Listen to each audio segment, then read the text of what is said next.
Believe it or not, it's time for the stream. Grab some snacks and your coffee.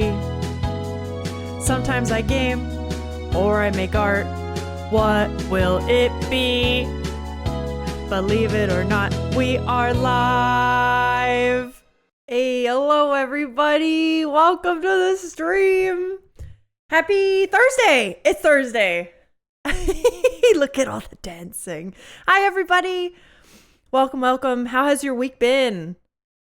We're almost to the weekend. Maybe we've almost done it. I scared you? I'm sorry, Disney. I see Disney's here. Hello, Disney, Rick, Phil. You guys got some good cards. We got a lot of positive momentum in the chat. I was like, oh no, did she cancel? Oh, I thought you meant with the intro. I'm always really afraid. Okay, I feel like the talking section of the stream, right? I feel like lo-fi fits the vibe, right? And then I realized the fucking intro comes in and it's like campy, stupid humor. And so sometimes I worry if the intro is gonna jump scare you. We'll figure it out. This is all an evolution. But no, I didn't cancel. Alex and I got lunch late and realized we had no food in the house. So, for dinner even. And he's got band rehearsal tonight. So we went out to ordered food from our local diner and he went and picked it up. I had a chicken gyro. That shit's so good. Guys, our diners here, we have a lot of Greek people. I actually think Disney, on your recent stream, I mentioned this. We were talking about like Mexican candies. And I don't know what it is about where we live. There is a sizable, for the American South, right? Obviously, North Carolina has a lot of like white people in it. But for the American South, there's a sizable Mexican population and then also a very sizable Greek population. And like everywhere, there will be a gyro on the menu, which is just like my favorite thing in the world. That I can go anywhere and be like, I feel like getting some chicken souvlaki today. Like, let's do it. Oh, it's awesome. Hi, Tyson. Hello. How are you doing today? I hope you are well. You got groceries today? Speaking of, did you ever see the pic I tagged you in on my Discord? No, I'm going to be honest. My life has been I feel like I always say my life is a goddamn whirlwind. Alex and I have been up to our knees in mud. House mudding. If you know what drywall mudding is, we have been mudding our walls. And it's an experience. So we've been up until like 10 p.m. doing that. Like literally working on construction projects till 10 p.m. I think going to sleep and then waking up and it just immediately starts back up again. But no, wait, hold up. Let me see.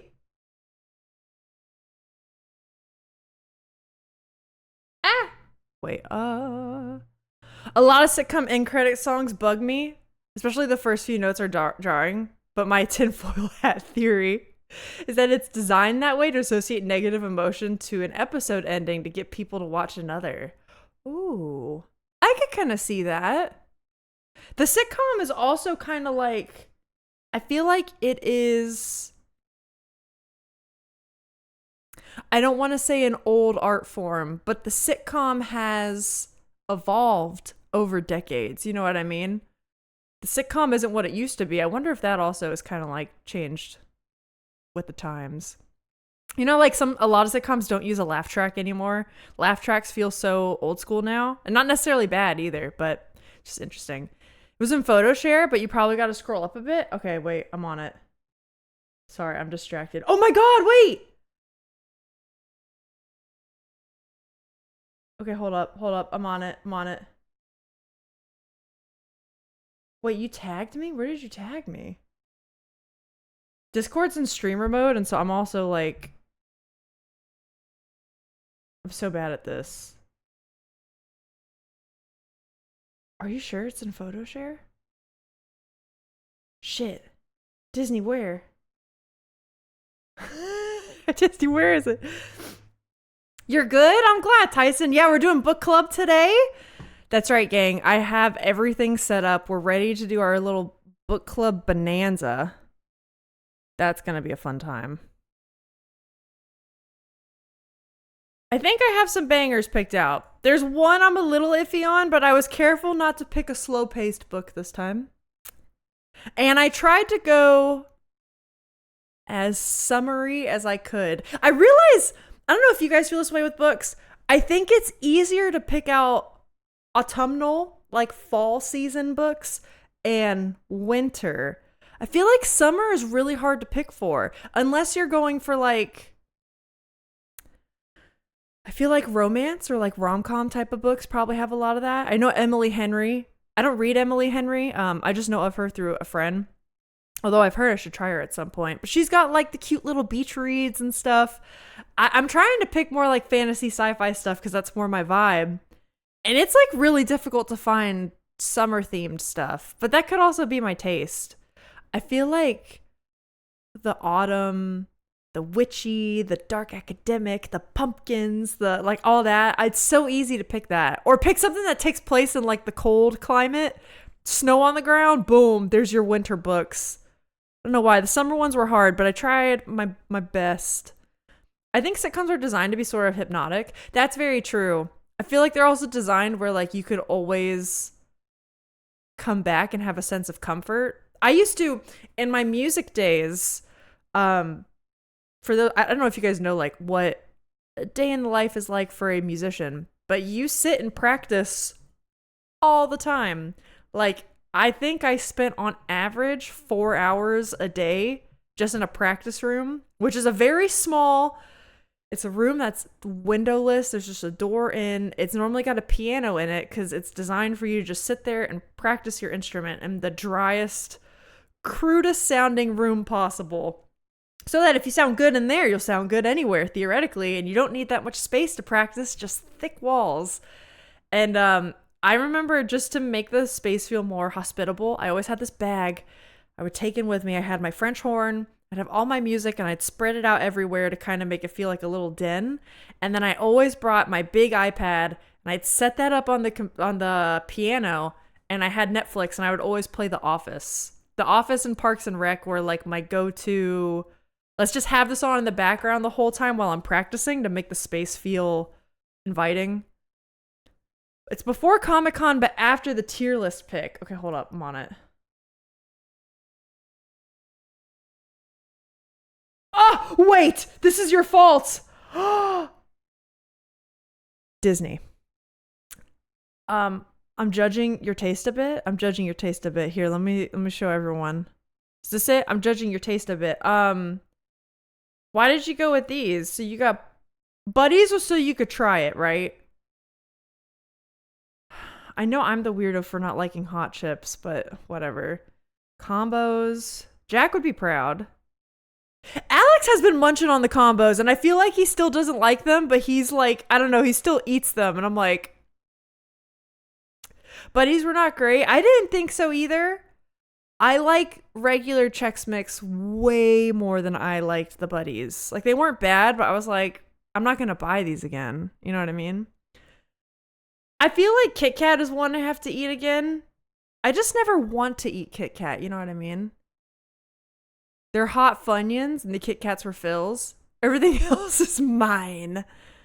I did used to be a huge sunflower seed girl, though.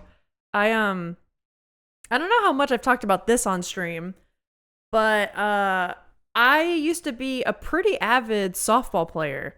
I've always been kind of athletic. Like, I would always do something involving some sort of sport, but growing up, softball was really big. I think I played softball from like ages 5 to probably until I was like 14 or 15. So like almost 10 years of my life.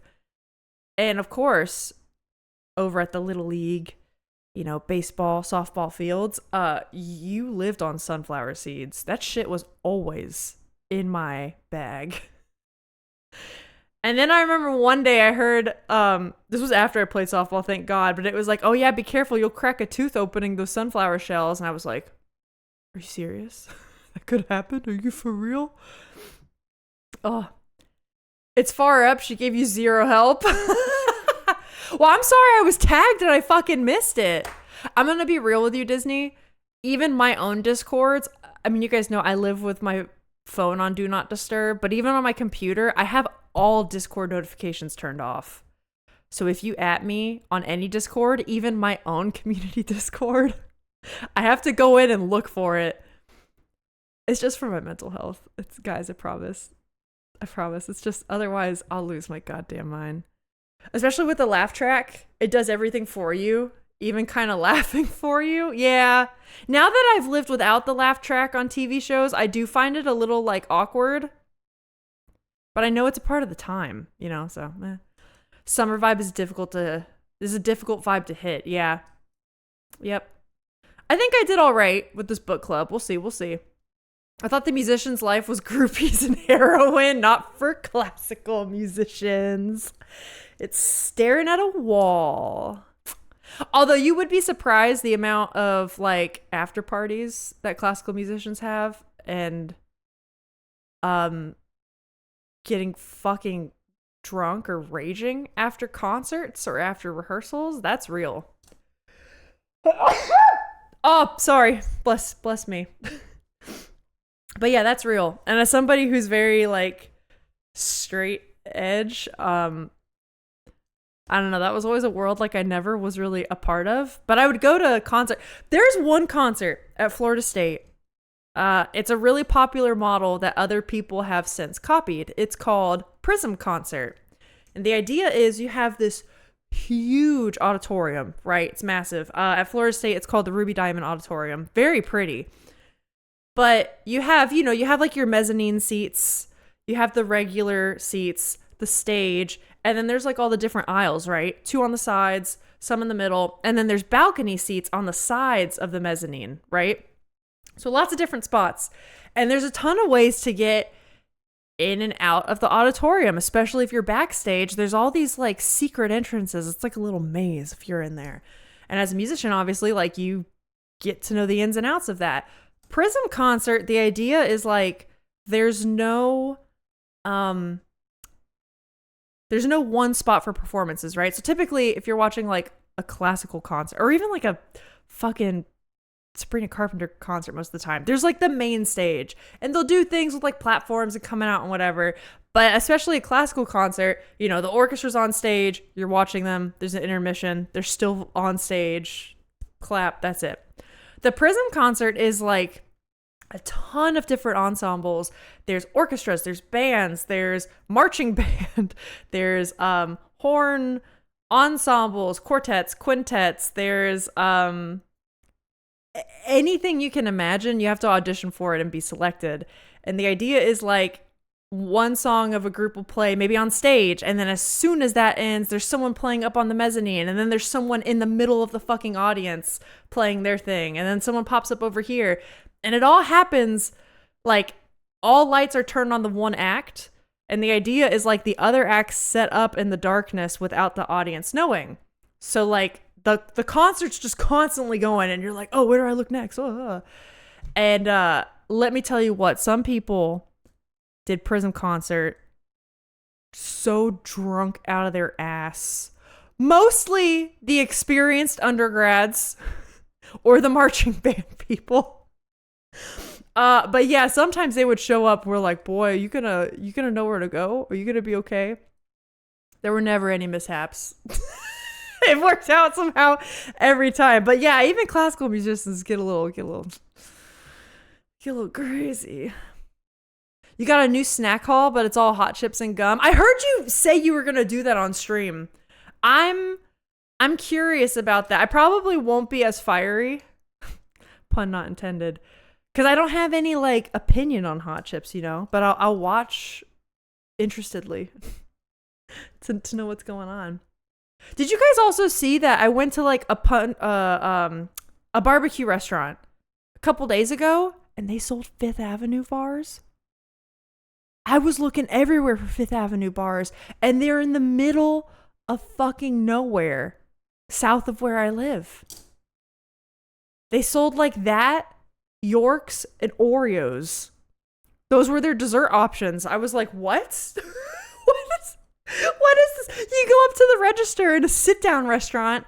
They had Fifth Avenue bars, Yorks, and Oreos. I was like, hello? Where am I? The 1940s?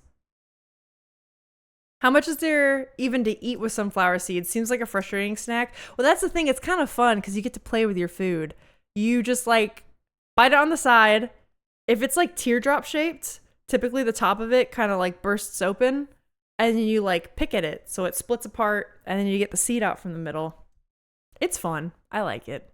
They're also very salty, so you can like suck on them too. And we're entering dangerous talking categories.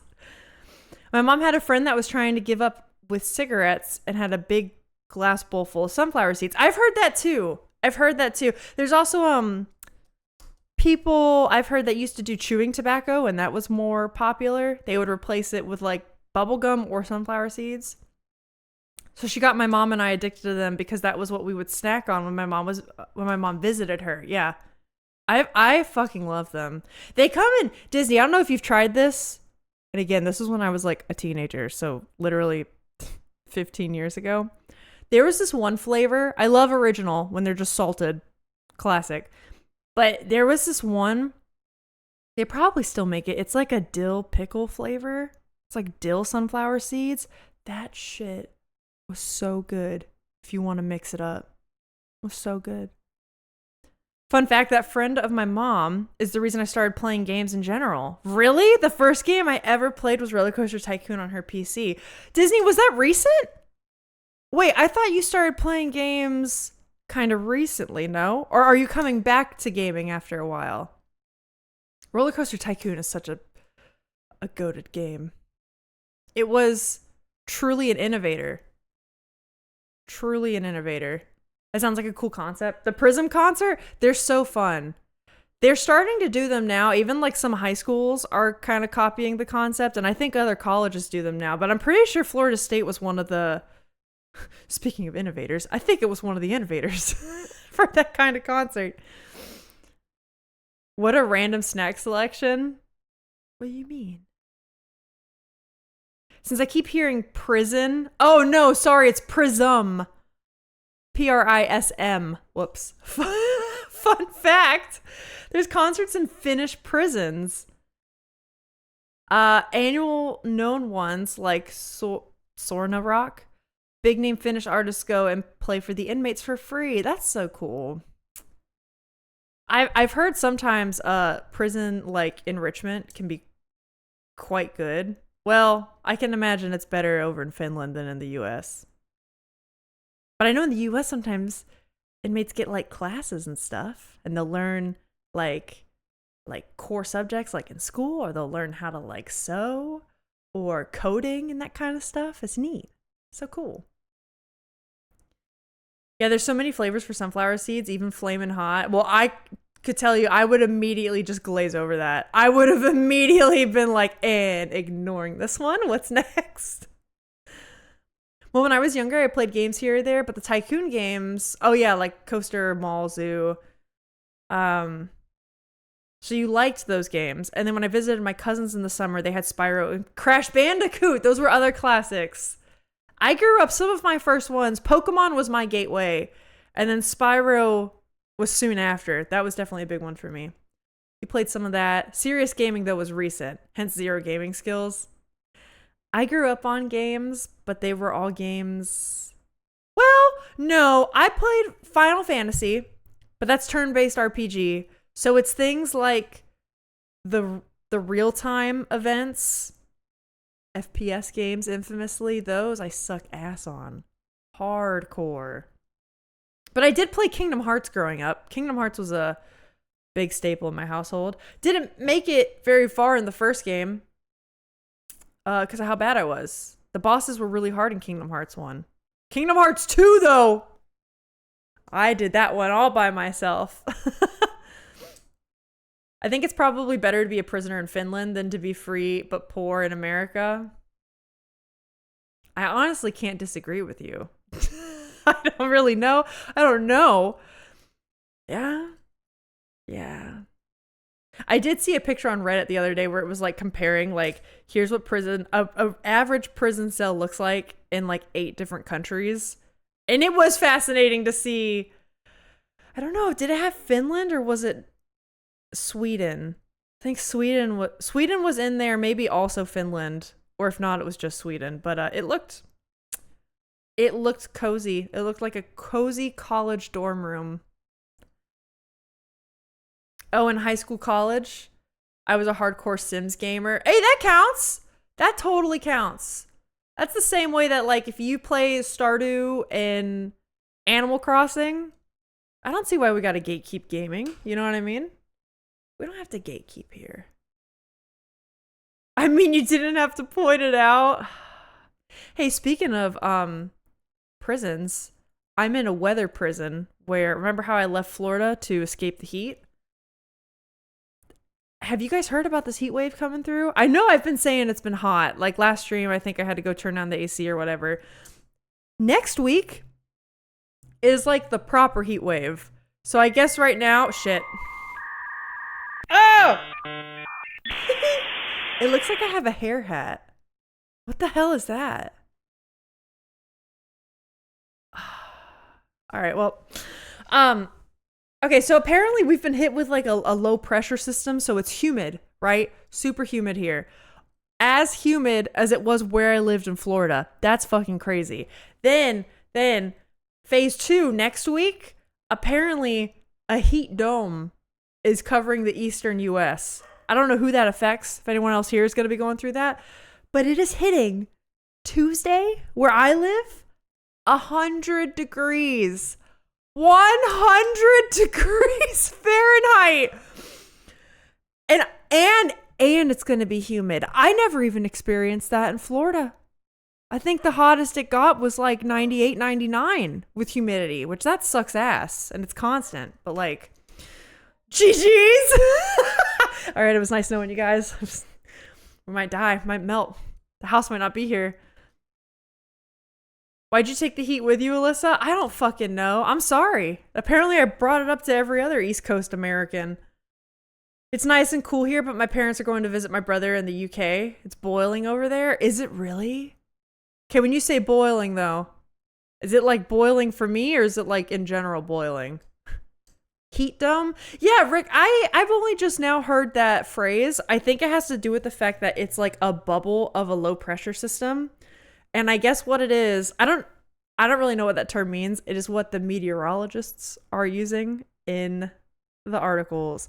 But it's literally like a dome of a low pressure system sitting right fucking on top of us. I'm in the center of it, baby. The Carolinas and Virginia are in the middle of it. And it's this dome.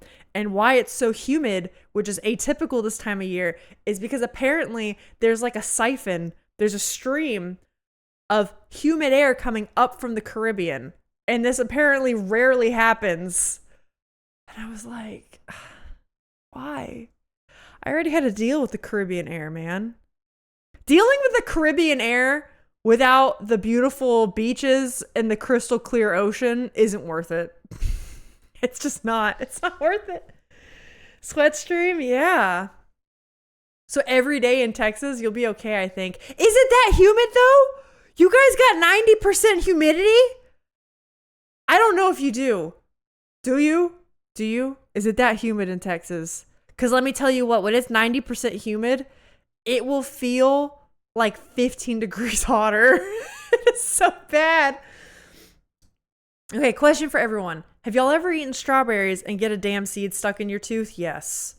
You just feel it there with your other teeth, no matter how hard you try to get it out, it does not come off. No, Disney, I've had that too. Sometimes I even floss and I feel like I still feel it there. I don't know what that is. I don't know what that is, but it's a weird thing. One of my stock rants are about how I bet meteorology is bull. They aren't held into account for their failed guesses. And I bet how they have no clue what the math says either. Yeah, it's they're fighting a lot with global warming, aren't they? There were such things as patterns and predictability, and in today's age, it's like economists, they're just screwed, aren't they?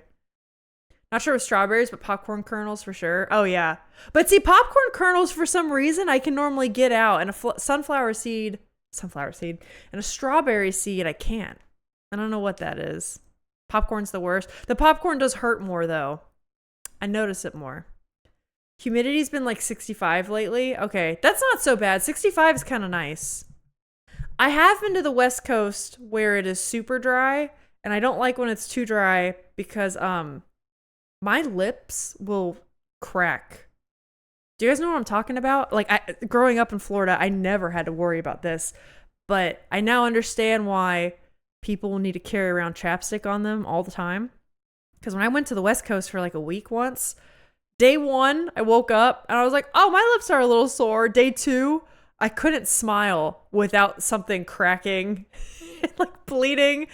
Or if I smiled, just even like that, like a little baby smile, you could like feel your face stretch out over your teeth.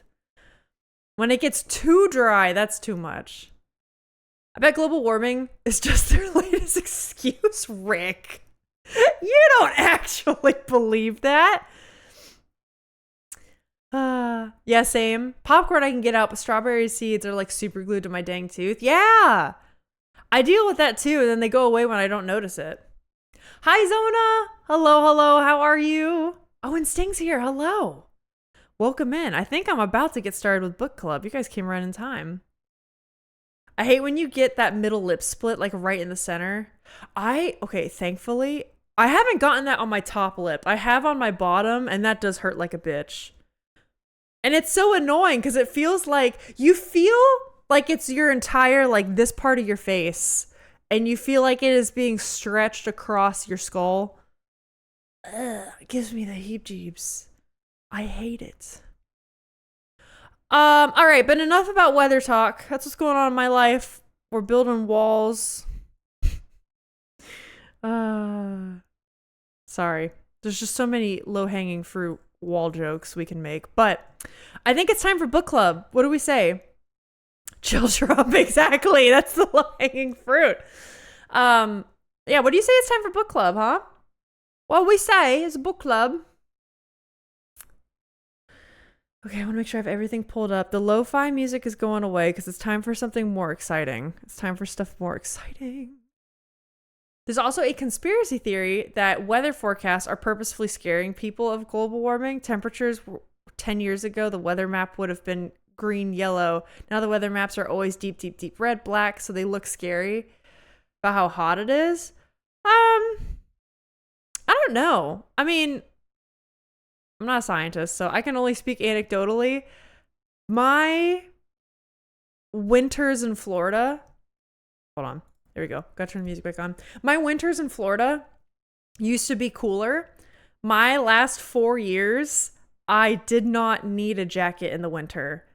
And when I was a kid, I do remember, yeah, winters in Florida don't exist anymore. When I was a kid, there would be maybe a 3-week period. I would need like a pea coat or something a little thicker to layer up. There's also this infamous, I can tell you kind of where I used to live. I used to live in Melbourne, Florida. If you know the Melbourne, Florida area, it's where, it's near where NASA is, Cape Canaveral. That's where I used to live. And there's actually a video of where I used to live in 1994. And the video was, it was a stupid video that circulated on Reddit, on my local subreddit. And it was 1994, the year I was born. Or no, maybe it was 92. It was definitely the early 90s though. And these guys were driving around and you could see all the roads, which is crazily now completely built up with like strip malls and parking lots and Walmarts and whatever. But you would drive around and it was December. It was before Christmas and the ground was already frozen and dead, as in there had been at least 2 or 3 freezes already. My last 3 years living there, we did not have a freeze. The grass never died. There was, I think in my 5 years I lived at that house, that old house we lived in, I think there were 2 total freezes. And that does not include like, I don't know. It's just weird. It's weird to think about that. So clearly that's anecdotal, but I've heard like my mom say the same thing too. And it just makes me sad. I wonder if North Carolina's different. I'd be curious to hear somebody living here being like, oh yeah, we used to get winter or like snow every winter. Now apparently it depends, and it's crazy. He's crazy. Hello, Sting! Hello! I'd like to say the same for Texas, but then we almost died not too long ago.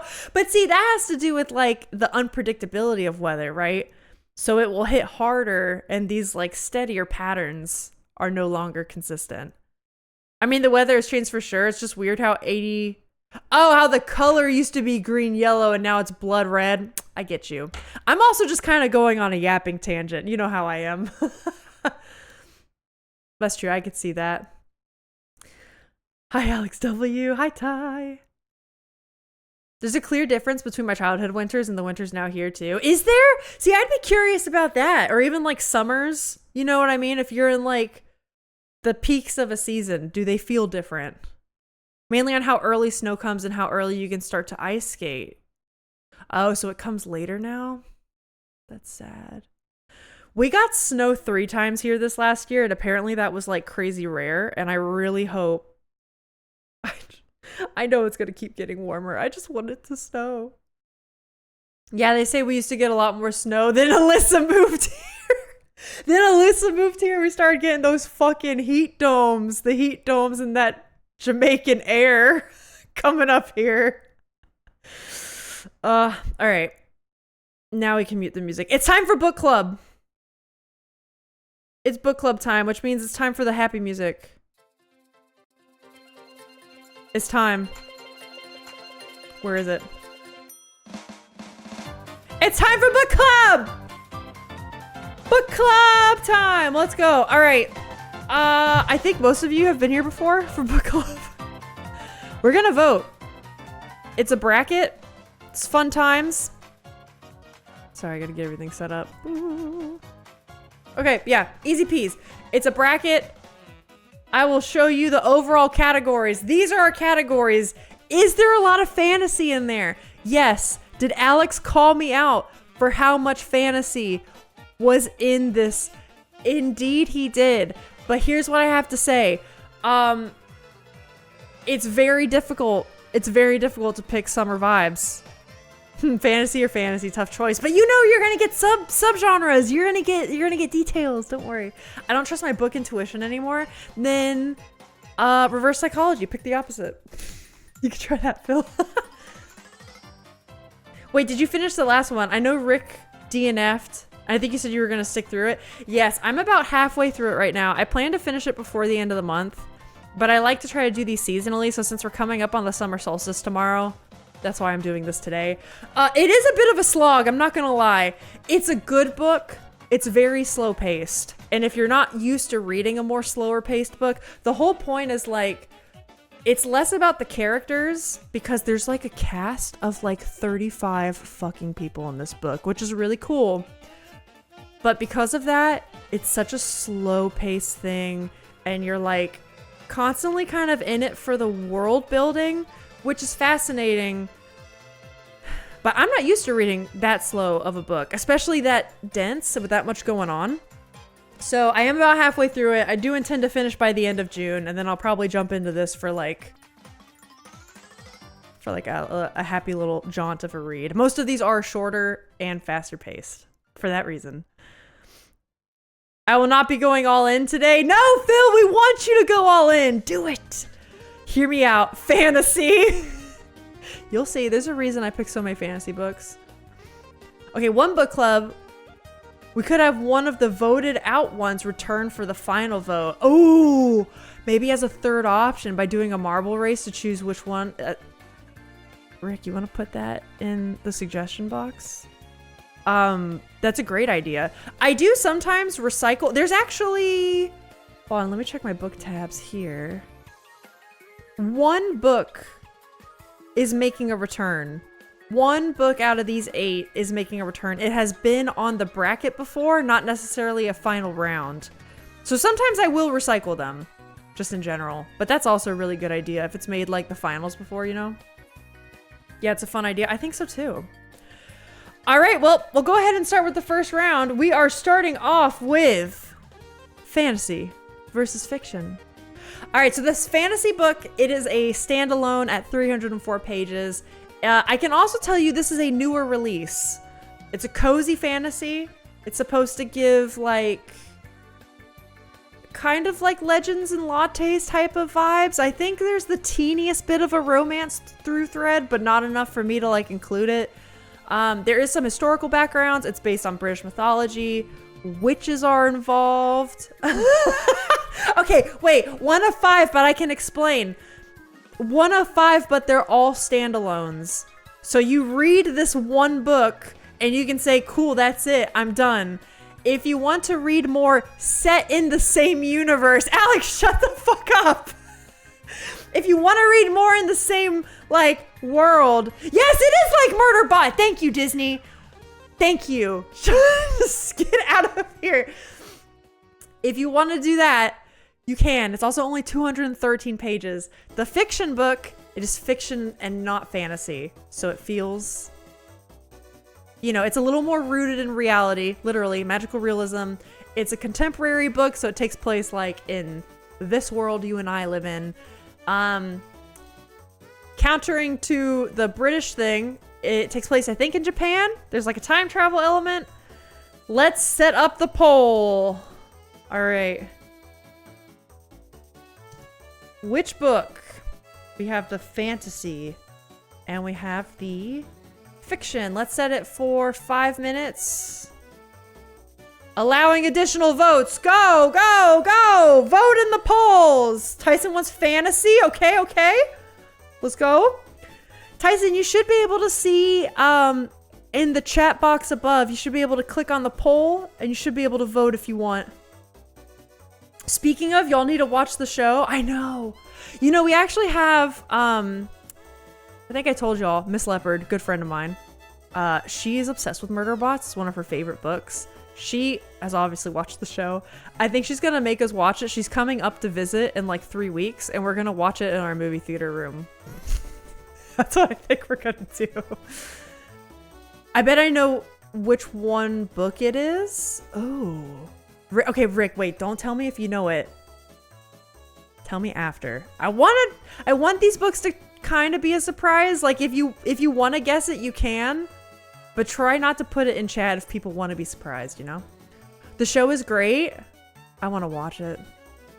I did read, I forget if we told you guys, but because we have the book that's like the 2 first novellas combined in like an omnibus thing, Alex and I did read the second book after reading the first one with you guys.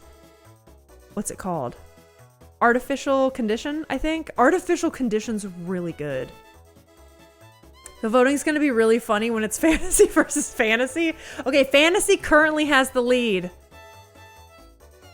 It's leading 6-2. Okay, okay. The episodes are really short, 25 to 30 minutes. That's what I've heard. Which at first my friend was kind of upset about. Or just like, I don't know. I think she was expecting like 45 minutes to an hour long. But I guess now having read the novella, it makes sense. So far all the episodes have only been about the one book we read. Ooh.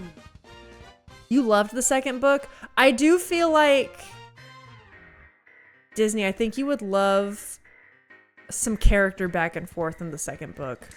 I do think you'd really enjoy it. Yeah, when you reveal which book it is, I'll tell you that's exactly the book I thought. Yeah, that's the one. Of course, of course. Okay, we have no really additional votes. You guys seem pretty happy with this. Interesting. Let me ask you this. Does the 1 of 5 deter anybody? Or because it can be standalone, does that make you feel more okay? I was kind of curious if that would throw anyone off. But I thought, it's just a little baby book. You know? I was just curious. I do plan on finishing the series, just gotta commit to it. No, I'm the same. I'm committed to so many things, man. I really struggled to finish our current book club read. Well, the one that's supposed to be wrapping up tomorrow with the solstice. But yeah, being in 4 book clubs last month and then this month doing construction projects that was not a good decision. That was not a good choice on my part. I'm not bothered by the 1 of 5. Okay, that's good to know. That's good to know. I didn't want it to scare anyone off. It'd be one thing if it was 1 of 5 and it was a series, like you finish this one and you have to commit. I wouldn't have picked that for book club. That would be too much. Even drug dealers get you on the first sale. Standalones work. Just don't be having to start series and having to wait like 3-4 months till we can maybe start the next. Like if it wins. Oh, that's true too. I don't think I would do that. I think if I ever put a series in here, I think it would be short. It would be a duology, maybe a trilogy max. And I would have to make sure like the trilogy is good or one I'm like so pumped about. And even then, I wouldn't necessarily be like, you have to wait for the second one. I would maybe start threads already, just if anyone would want to keep talking about it, or like, I don't know. I certainly wouldn't have you guys wait for like another book club to happen in like 3 or 4 months. It'll be 3 or 4 months until we read Murderbot Part 2, let's be honest. But what if you just want to go right through it, you know? I get it. You don't want to hold anyone back. Or even more evil, a series with multiple parts. The author hasn't finished yet. Looking at you, Electo. The 9th. One day. We'll get Electo news one day. Don't point out the truth. Legit why I've never tried a single drug. Because the DARE program once did this presentation about how it takes you one try to get addicted, and it scared me. My anxiety just can't. Disney, for me, it was the lung thing. Did you guys ever have the DARE program? They show you here's a set of lungs that's never smoked. Here's a set of lungs of an avid smoker. And then they would do like the pump of air, like it's breathing. And the black lungs were like all shriveled and dusted and like couldn't do it. That got me. I'm not gonna lie, that got me. All right, fantasy is your winner. Fantasy, hold on, I forgot I have sounds. We gotta do this. My sounds are broken? There we go. Yay! Fantasy is your winner, gang. I did drugs once. I'm sober now. But still don't do drugs. Yeah, I feel that. Ironically, as straight edge as I am, I kind of don't...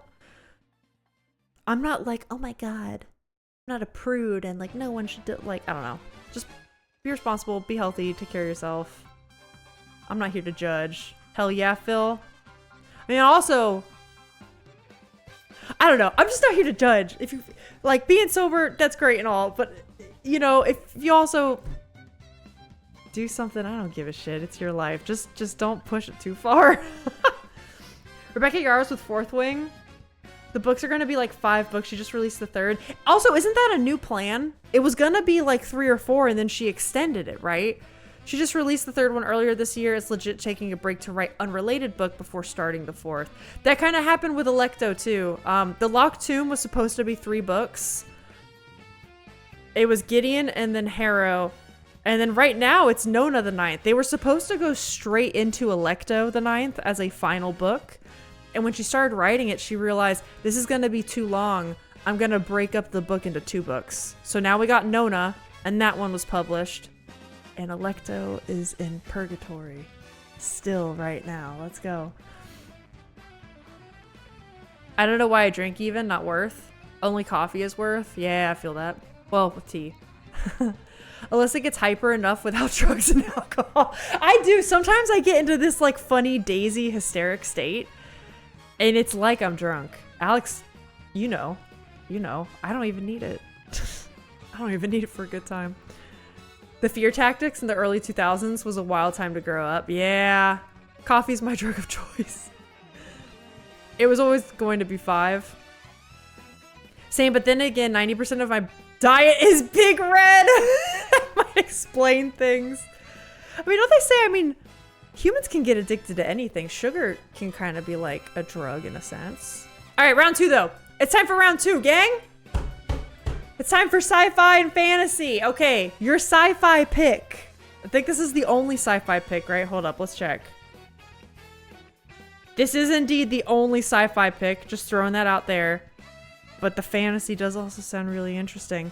Oh, you guys probably want to see the book that didn't get picked, huh? Hold on, I'll show that. Okay, so the fantasy one. The book that did not get picked. Get out of here. Goodreads. The book that did not get picked was Before the Coffee Gets Cold. This is supposed to be an introspective, a little bit sad little bit sad, but like an introspective, cozy read that you can go through really fast, kind of like explore the human experience, emotions, etc. Very cute, very cute. I found this book at a used bookshop and I heard it was kind of like Water Moon, which Water Moon is another book I'm very interested in, so there's that. But now we have our sci-fi and our fantasy. Only one sci-fi is a disgrace. Alex, I'm trying to pick books that we already have from our used bookstore, okay? I couldn't. Oh yeah, I'm 100% addicted to soda. When I go a whole day without it again. Oh, you get a horrible headache? That blows. Eee. Phil hates mornings and I'm all in his face, like without his coffee. Oh, here it is. Disney wakes up, she's 100% awake, able to function. I need about 30 minutes or coffee to function. I do too, Phil. I normally roll around in bed during those 30 minutes because if I get up out of bed and life hits me, it's bad. Also, if after 2 books you start seeing the cha-ching roll into the bank, why not make it 14 books? That's true. If they put their coffee in tumblers, it won't get cold as fast. I forced myself to switch to sparkling water because of how addicted to soda I was. It's tough. Yeah, and now like sparkling water is the new comfort. It's a good thing though. Okay, so round 2, we got sci-fi. There is definitely a romance element to the sci-fi. It also includes time travel. It is considered speculative fiction and historical fiction. I do think this takes place like rooted in our world, our Earth, if you will. This is a standalone book. It is at 339 pages. I've heard good things about it. The fantasy. Oh yeah, I remember this fantasy. Okay, also standalone, 272 pages. This one is hard to categorize. Mystery. The internet told me dark academia, which a friend of mine was surprised by who has read this book. I have not. Magical realism and literary, I do think fit this based on what I know. So let's get the poll going. This one will be interesting. These are both interesting ones. So let's do... Which book? We have the sci-fi and the fantasy. All right, let's go. Put in your votes. Put them in. You hate sparkling water. Too spicy. Shut up. Disney, if they had a spicy drink, if they had like hot fries flavored carbonated drink, would you drink it? Would that be your go-to from now on? How would you feel about that? It does feel weird in my mouth. I said what I said. But how is that different than soda?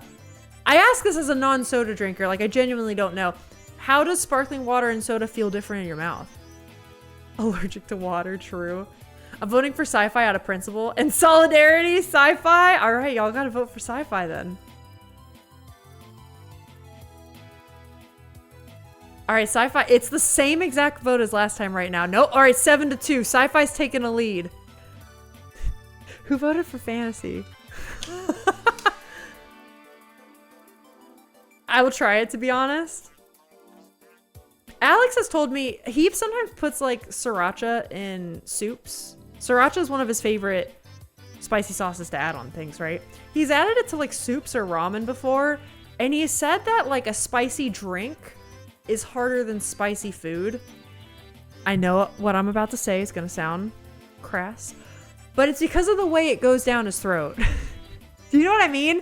Like apparently it like burns more because it's like a liquid, I guess, instead of a food. Alex, you know what I'm talking about though. That's what you said, ayo.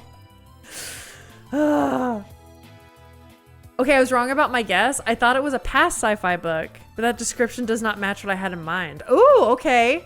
This is, I think, a new-ish release. Not this year, but within the last 2 or 3 years, I think. Alex. Oh my god. I thought that LaCroix was the good sparkling water, then I discovered the Kirkland sparkling water, and it's cheaper. You fucking love to see it. There's various levels of carbonation with water, but the really bubbly is enough. Lightly carbonated is delicious. Oh, really? So that means different brands probably have like different recipes for that, right? I've just never, I thought flavor was the only thing you really needed to consider.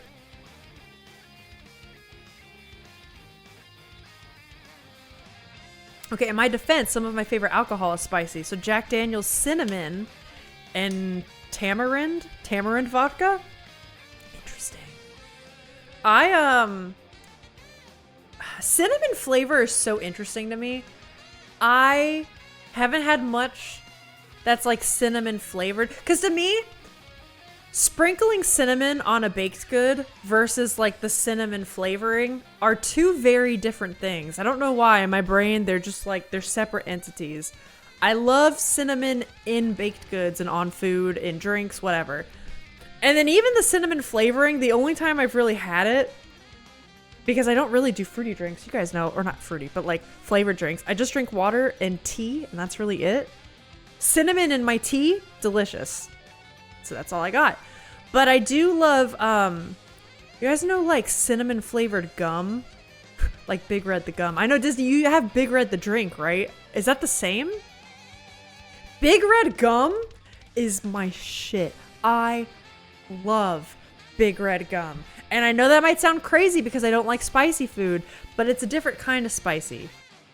It's spicy it prickles my tongue. It doesn't burn my throat though. That's the good shit. Yeah, it's definitely not it. The page amount doesn't match either. I thought you would have brought back Project Hail Mary! Rick, I was close! And it might return in the future. It might return in the future. I have to read it like this year because I have to read Project Hail Mary before that damn movie comes out. Because Alex is dragging us both to the theater in line first thing. He'll sit out on a fucking camping chair to be ready for that. She should have put it on. Tamarind? Tamarind. Tamarind. Did I get it? I did it! I'm getting better at Spanish one stream at a time, baby. Alright, poll's about to close. We could probably make these a bit shorter. Unless they're contentious, but who knows. Yeah. Okay, Amarind is a leguminous tree? Oh, okay. Bearing edible fruit that is indigenous to tropical Africa and naturalized in Asia. Mostly spices. Woo! Oh, that's cool. Never heard of that. All right, the sci-fi is one. So we got... What have we got? We've got the fantasy and the sci-fi making it. Now, we have round 3. But first, we'll show the loser. If sci-fi has won... That means the loser was the fantasy, and it was Piranesi by Susanna Clarke. This is supposed to be loosely based on Greek mythology, I believe. Spoilers. It's supposed to be a bit of a confusing read, and apparently good for book clubs, which I thought was kind of an interesting tag. What do you mean, whoops? My bad? Just hope the alien in Project Hail Mary is designed well. Oh yeah, it's true, I don't know. Yeah, so this was it. It seemed to have pretty good ratings. I've heard great things about Susanna Clarke. So she'll probably pop back up in this now and again. Alright, we have round 3 is next. We have our non-fiction. It is essays, but not just essays, short stories. Just so you know, it's supposed to be a bit more of like a narrative, a bit more back and forth. It's science-based. It's contemporary. It's also considered humor. It's considered a comedy book, which I also thought was fascinating. Nice try tricking me into school. Shut up. Yes, this is also a bit of a comedy. The fantasy has pirates and sorcerers in it. I told you I was trying to pick summary books. Pirates and sorcerers, a sense of adventure. It is historical fantasy, not historical fiction. So some historical elements if you're into that kind of thing with pirates and sea travel. This is a standalone. It is the lengthiest book at 496 pages, but when I read about the fucking pirates and magic, I couldn't help myself. You know what I mean? I couldn't help it. So which book? We have the non-fiction and we have the fantasy. I will put this for 3 minutes. We'll go a little shorter. And the poll has begun. Go, go, go. Vote. Vote for your pick. Essays, right? I love essays. I mean, like I said, I always pick great books. I always pick great books. Trying to pick a fun summer read here. Pirates and Sorcerers, hell yeah. Boo, nonfiction! And not a gay giraffe. Not very proud of you, Alyssa.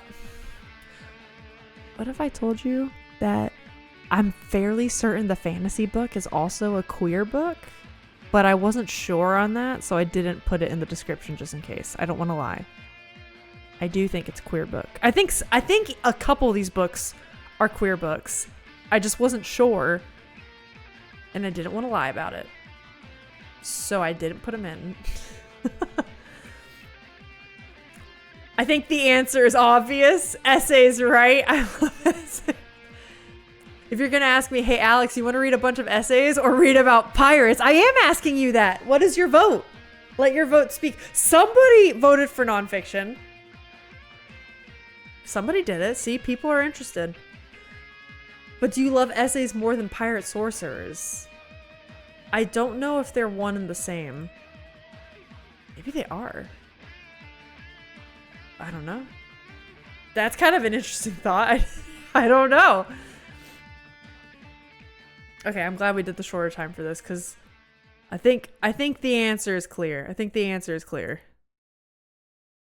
What do I have for my round 4 books again? Oh, yeah. Okay. Okay. Someone's getting a wedgie later. Hey, I'm not going to blame somebody for wanting to read some nonfiction. I think it can be fun. And I pick good nonfiction books. Remember the gay giraffes? Remember the mushrooms? I pick good ones. I don't know when we'll ever read them because I pick 7 other fucking banger fiction all the time. But one day, I was shocked at first. The very first book club we did, when the nonfiction went to the finals, I was like, how is this happening? Okay, weird thing about me, I'm not interested in pirates. I've not had anything wow me about pirates. I get that. Phil, honestly, I'm actually the same. The thing that got me with this fantasy book, more so with the pirates, was the like sea travel. Felt summery in that regard. I do love learning in nonfiction as well. That's fair. The mushroom one, last bracket, looked cool. Didn't it?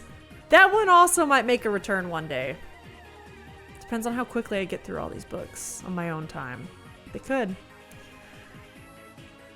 You clearly haven't seen a hot Captain Hook from Once Upon a Time. True, I'm not sure how much book club talk there is with nonfictions. Oh, that's true. Well, there could be some interesting stuff, but yeah, that's fair.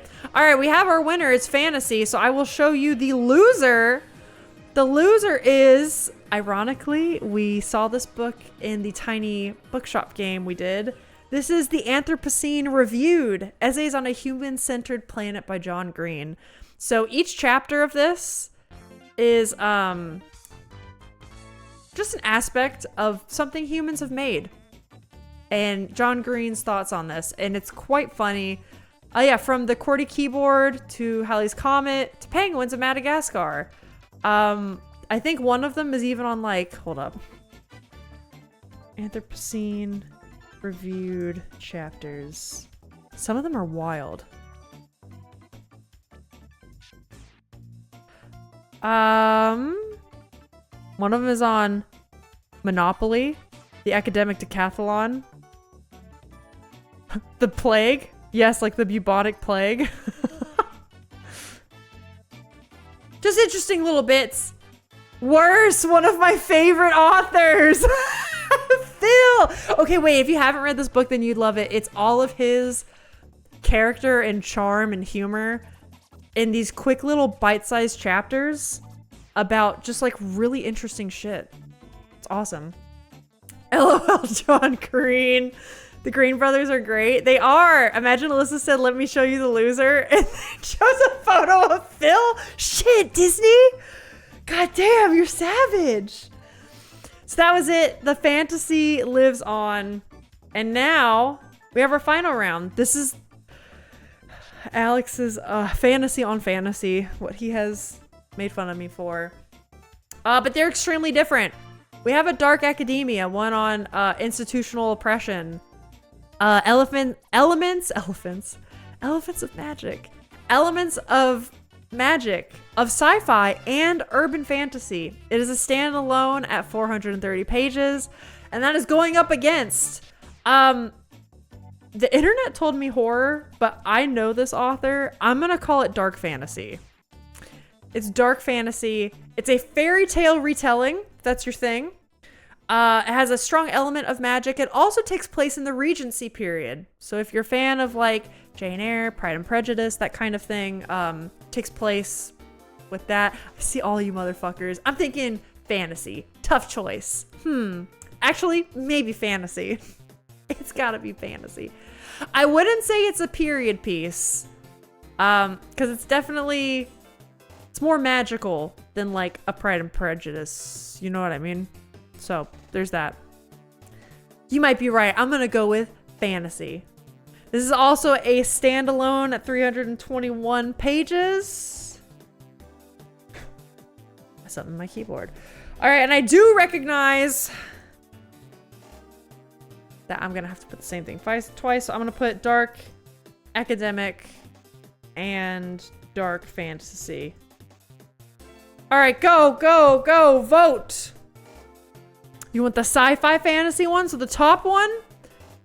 I hope it says fantasy versus fantasy. Alex, shut up. You might be right. I'm gonna go with fantasy. I'm gonna be the wild card and vote fantasy. I'm not voting too much fantasy. Phil lost out on John Green. Phil, were you the one vote for the nonfiction? I'm sorry, dude. I'll tell you, even if you don't like fantasy, I think I've heard amazing things about the pirate book. I've heard really good things about all these books. Well, which ones have made it? Yeah, I think I've heard good things about all these. Of course. Classic. Oh, I'm sorry, Phil. You could have used channel points. I allow multiple votes, right? Damn. Maybe that book will come back. You never know. Right now, wow, Dark Academic has taken a clear lead. Holy shit. Oh my god. Okay. 30-3. I don't think there's any coming back from that. Wow. Wow. I don't think there's any coming back from that. We got people spending points in here. I know. I'm just voting on whichever was losing. Hi, Isaiah. Hello. No, I feel like Rick should be the only one to use channel points. He's the real book club enjoyer. Oh, that's true. But I mean, I don't know. Such is the nature of these brackets. I do try to eliminate, like, when I pick the initial 8, I try to make sure all of them are going to be bangers. I really do. I also like to go in kind of blind to books, so, you know, the slow pace thing backfired. But that's okay. That's okay. Yeah, my votes count as 10. That's real democracy. All right, well, the Dark Academic is, I think it's gonna win. I think it's gonna win. So the Dark Fantasy's probably out of here.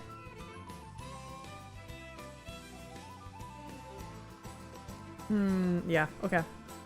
I got it. Beesworth is our consistent book club enjoyer. I always want his vote to be worth more than Disney's votes. Yeah, I know what you mean. I get that. If they're gonna be there for it, I do understand. But you guys don't know. Maybe I slip Alyssa a dono off stream and she picks what I want. Just to sweeten the stakes a bit. This is kind of thinking that could get you presidency here, just saying. I mean, we could. I don't know, maybe we could develop a system like that one day. Like, if you've been in the book club X amount of times, your vote counts this much more. But I do also allow the multiple votes for pretty cheap, considering how many channel points you guys have. So there is that. All right, the Dark Academic. Oh, wow, has won. Holy shit. Wow, Dark Fantasy was actually making a comeback. Okay, damn. 100% B sways all my book club decisions. Aw, that's sweet, Disney. Okay, I'll think about that. Rick, you can give like a final say and I'll be like, what do you think about this? The dark fantasy choice is A Sorceress Comes to Call by T. Kingfisher, who we have read in this book club before. Rick and Dim, I think, read that book. It was A House with Good Bones. We read that last fall for a little cozy horror book. This is supposed to be, yeah, a retelling of Brother Grimm's Goose Girl.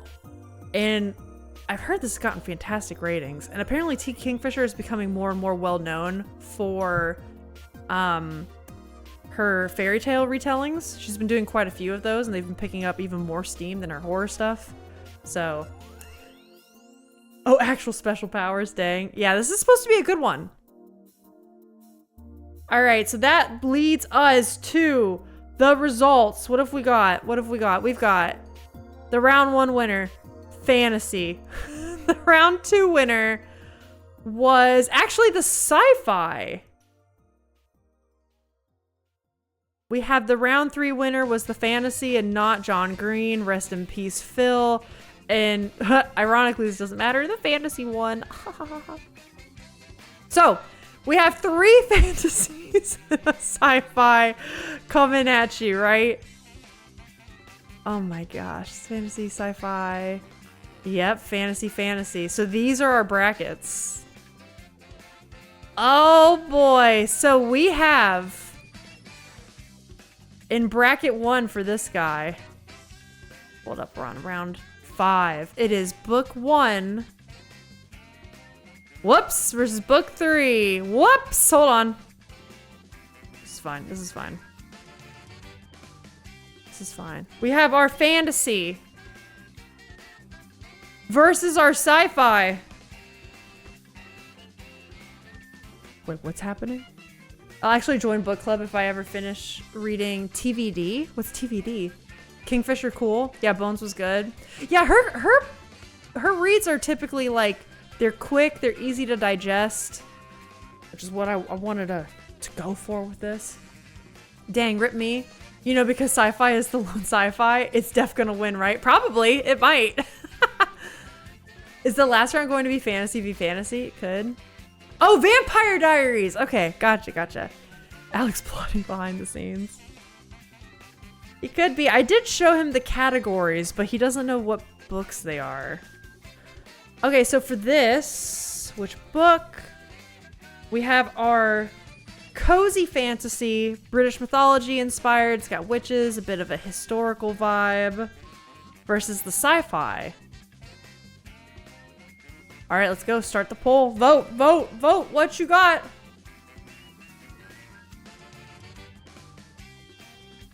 What could it be? Oh shit. Uh-oh.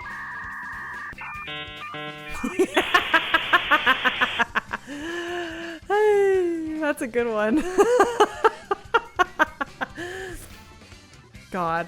I'm voting for fantasy because I want it to be fantasy versus fantasy. Oh shit, okay. It might be.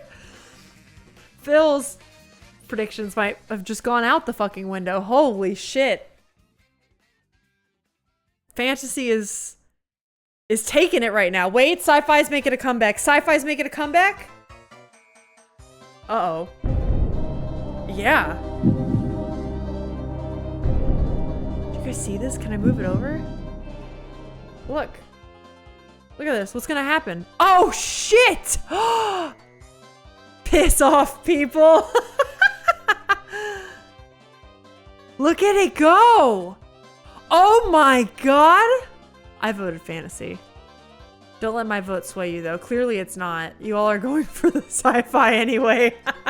Damn. I give up! Alright, sci-fi's got it.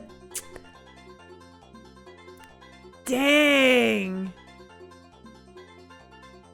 Sci-fi has taken off. Isaiah's given up. It's it. That's it. We still have like half the time though. All right, well, we just sit back and watch then. We just sit back and watch. Oh, hey, now's a good time to also bring up, gang. Rate Your Setup is happening in 1 week. Don't forget to post pictures in the Discord. I posted mine this morning because my office is finally in a good enough state where I feel like it's what it should look like. So that is on the Discord. Post for Rate Your Setup. We'll be doing that on stream next Thursday. That'll be a good time. Oh, wait, is Fantasy coming back? No fucking way. Fantasy's coming back? No way. It is. Hey, Infame! Welcome, welcome. We're doing book club selections. Oh, Fantasy's coming back, but I don't think it's coming back fast enough. Yeah, my day is good. I've had a very productive day. I'm starting to... I'm also starting to edit down. Do you guys remember my Blueprints playthrough? I'm editing that down to post it on YouTube. That's interesting. Fantasy's gonna win it? I don't know. It's not a lot of time. It's not a lot of time. It's close. It's gaining speed, but not fast enough. Sci-fi's won. The Sci-fi's won. Okay, so Sci-Fi made it that round. Sci-Fi got it. So I will show you guys the fantasy book. Fuck, I know. It's midnight now, but about today's run. I had some issues with my ride today. Oh no! Hope you're okay though, right? Was it like, we're safe? Good? Should not have given up on me, Isa. Alright, I'll show y'all. I'm quite excited about this one. I might read this one this summer just because it's, the vibes. The fantasy, the cozy fantasy pick is Green Teeth by Molly O'Neill. It's a relatively newer release. I think it came out earlier this year. Yeah, February 2025. Tale of Fae, folklore, and found family. It's supposed to have a similar voice of T. Kingfisher, which I love. I feel like her voice and her pacing is also good for this book club kind of thing. I think this one also has a bit of a queer element to it. I might be wrong about that. I might be wrong about that. But yes, Green Teeth is the cozy fantasy pick. Now, we have a sci-fi. On to the next round. We have, hold on, brackets 1 and 2. I'm gonna have to move these again, aren't I? Which one was this? Hold on, wait. I gotta make sure I put the right thing on here. Don't want no surprises.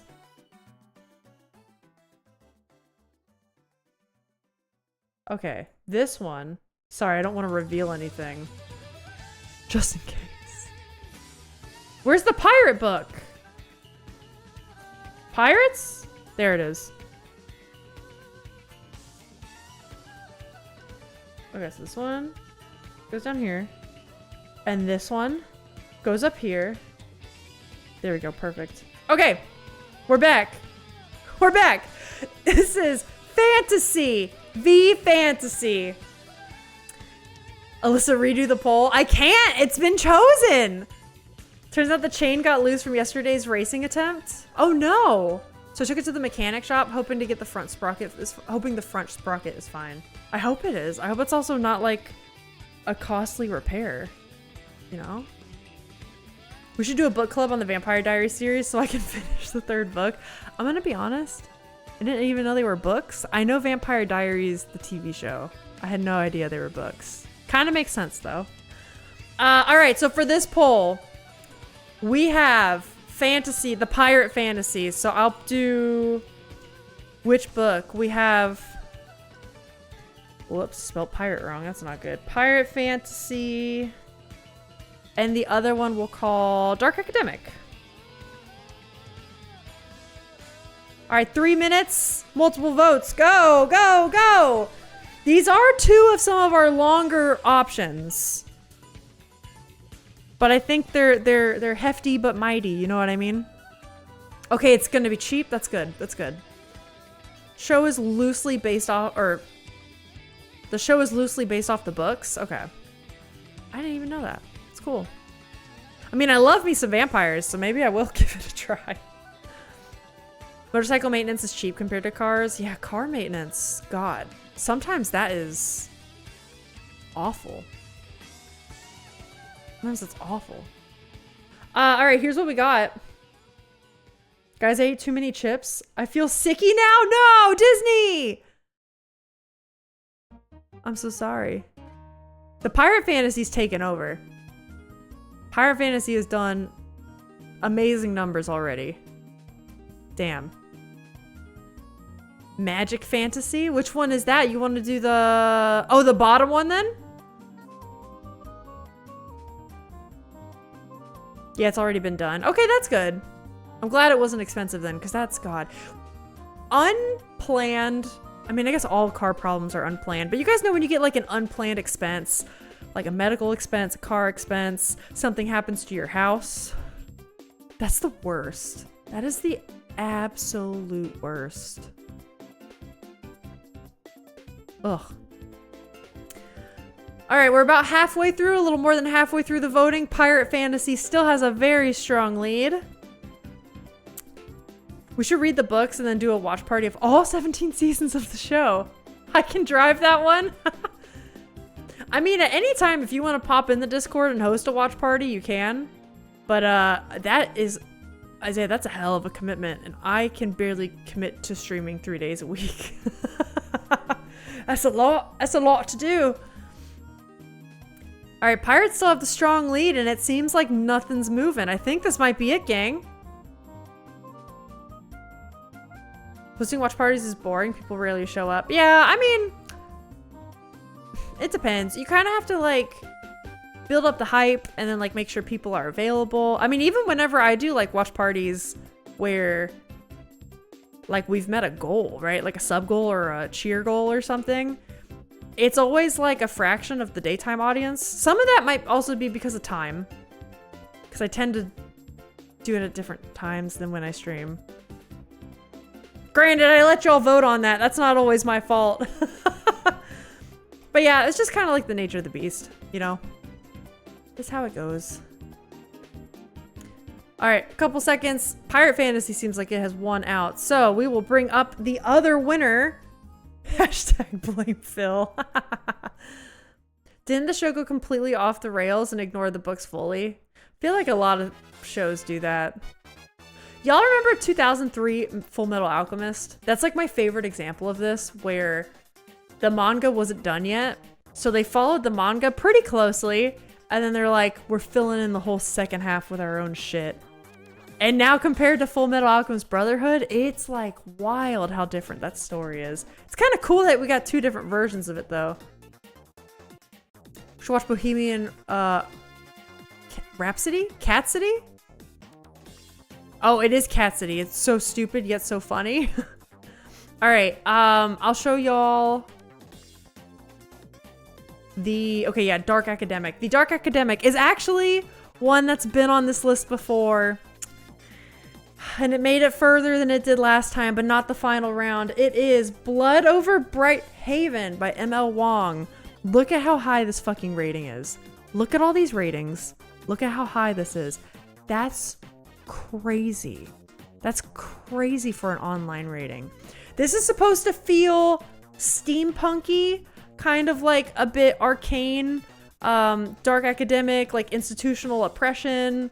The combination of like sci-fi, like literal science and research elements with like magic and like forbidden artifacts and such. This is one I definitely want to get to soon. So I thought I'd throw it on the list, maybe for the summer read. Wang. I don't know if it's Wang or Wong. I guess Wong would be with an O, right? Well, but yeah, that is the Dark Academic read. So our finals will be, hold up. Which one is it? Book, is it 3? Sure is. Oh, fuck. Hold on. We have our sci-fi. The sci-fi has made it to the final round, and this one is it book 6? Yep. Can't put the titles because I have to have you guys be surprised. Okay, 2 very different books. 2 very, very different books. Which book will we read? We have the sci-fi and the fantasy. Are we going to be reading about romance, time travel, historical fiction, or pirates? sea travel, historical fantasy. Go, go, go! The polls are now open! What are you gonna pick for the summer book club read of 2025? It's a parody on Bohemian Rhapsody. It's so stupid. I kind of got that from the name. At first I couldn't tell if you misspelled Rhapsody or if you actually meant Cat City. And then I was like, oh, I get it now. I understand now. Mama just killed a mouse. Ate everything but the head. It's the present on your bed. That actually sounds pretty great. All right. What are we picking? I'm scared to look at the results. I'm scared to look at them. What do they look like? Oh, wow. Okay. Fantasy's got a clear lead. Okay. Fantasy has a clear lead. We're going for maybe pirates. It looks like Pirate Summer. Wait, never mind. Is sci-fi coming back? Nope. Nope. Fantasy's taking the lead right now. I have both pulled up right here. Tyson, you want sci-fi? Oh, wait, never mind. Sci-fi's coming back. Sci-fi's coming back. Oh, shit. Oh my god, it's close! Oh my god! Okay! Okay! Shit! Alright, gang, what are you gonna do with your points? What's gonna happen? Sci-fi decided it's not gonna take this laying down. It's kicking the crap out of the fantasy lovers. What are you gonna do? I bet Alex is doing this. Or it could be Isaiah. He just likes to go for the underdog sometimes, you know? Oh? Is fantasy coming back? Oh, this is gonna be crazy. Okay. Oh, what's it gonna be? There's a 10-point difference right now. No. Oh! Oh! Dude, it's so close. It's like sci-fi keeps taking a bit more of a lead, and then fantasy comes back, and then Here we go. It's so close to tying. Oh no! It's tied? No fucking way. No fucking way it's gonna stay like that. No way! For the final. We're reading 2 books! Damn it! We could be!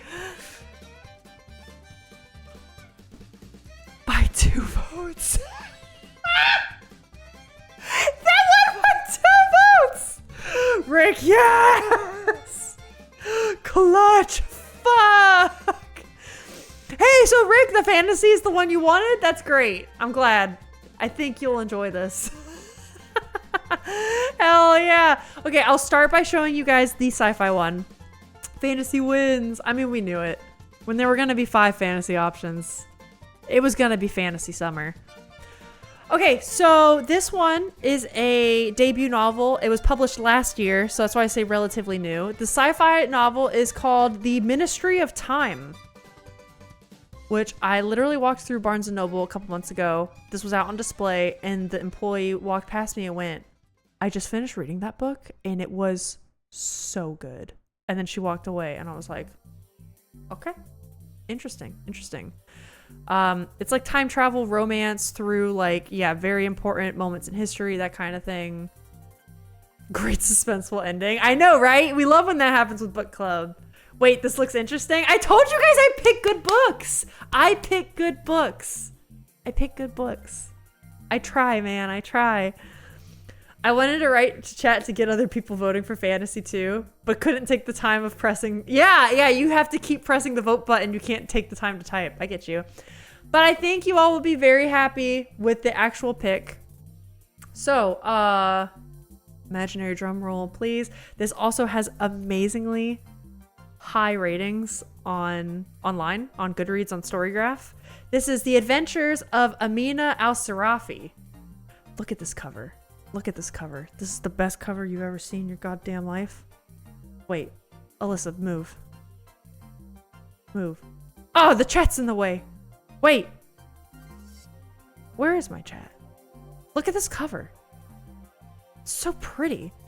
Amina al-Sarafi. This is also a Muslim-inspired book. I think it has like, oh, I think it is from a Muslim author. And so it has like some of those kinds of cultural influences. If you're familiar with City of Brass, Chakraborty also has written that series. Really fun. Also, this protagonist is an adult. Would you fucking love to see it? You know how protagonists are always moody teenagers and they're like 16 years old and they're like, and they're kind of hard to relate to as you get older. This one is like a full-fledged adult. It's about like found family. I think she's even a mom. Something about her having kids, but she's a pirate. She's got to go on like one last job to like get the money she needs to live off of forever. Something like that. So this is our book. This is our pirate summer book, Adventures of Amina al-Sarafi. You might be wondering, Alyssa, you said this is a standalone book. What the fuck? It says #1 right here. That is because as of like a month or two ago, the author has announced a second book. However, this is a standalone. This is designed as a standalone. It is not a series. I think the second book is just going to be like, here's another adventure with this character as like another standalone. So if you like it, there's a second book coming, but also you can just read this one by itself. This looks dope. Yay! I hope you guys like it. I've heard really, really, really good things about this one from some trusted reader friends of mine. So here's hoping it's a good one. I'll post this in the Discord at the end of the stream, and we can get to it soon. Yay! Happy summer reading. I think you guys will like it. I'm very excited to read it. I've actually had this one on my bookshelf for like a year now. I just haven't gotten around to reading it yet, and it's about damn time. It's about damn time I'm able to read it now. I think with that, nothing else is really going on. What can we do? I think I might do embarrassment hour. I'm kind of feeling embarrassment hour. What about you guys? Embarrassment hour, and then I have a game I do want to start today. More demos? We could do more demos. So there's a game I want to start, and it has to do with a demo. Do you guys know the Strange Antiquities demo?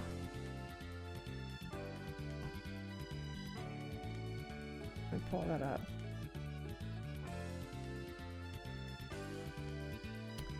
You second the demos? You guys are enjoying the demos? Oh, that's fun. I'm glad.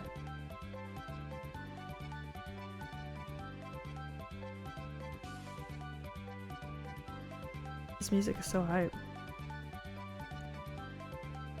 So I'll kind of show y'all. Strange Horticulture. This is a demo I was going to play, but I kind of also want to play the first game, which I own on Steam. Strange Antiquities. This is one that really interests me because I played Strange Horticulture years ago, and I don't really remember anything about it, and I would kind of like to play it with you guys just for like the chill vibes. Speaking of chill vibes, Mario Kart's gotta go. Mario Kart's gotta go.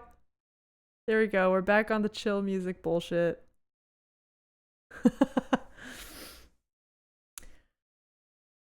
If I get the book tomorrow, I'll probably read it before Alyssa has time to make the Discord sections. No. I'll do that today. I'll do that today. I'll be better. I'll do it. Since this is a longer one, it's almost 500 pages. I'll do it every 100 pages so we can get some discussion going. Something tells me I'll probably also go through this one a bit faster. So we'll probably talk about it sooner. Last one. So we have Strange Horticulture, Strange Antiquities demo is a thing. The only other demo I have that I haven't gotten to yet is Baby Steps. Do we want to watch a rage game? I think I'm feeling this one. I think I'm feeling mystery. Yeah. We're gonna do this. We'll start here. And if you guys like watching the demos, maybe I'll find some more to play next stream.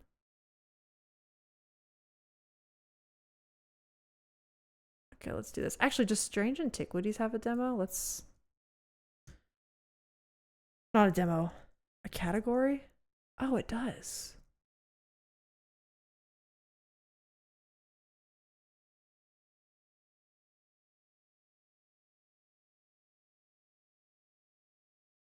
Okay.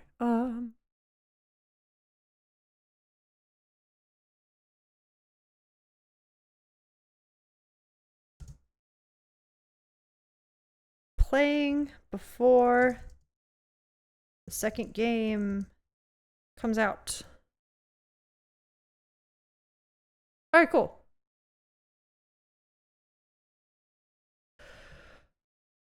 Let's get the game launched. Let's mute the music.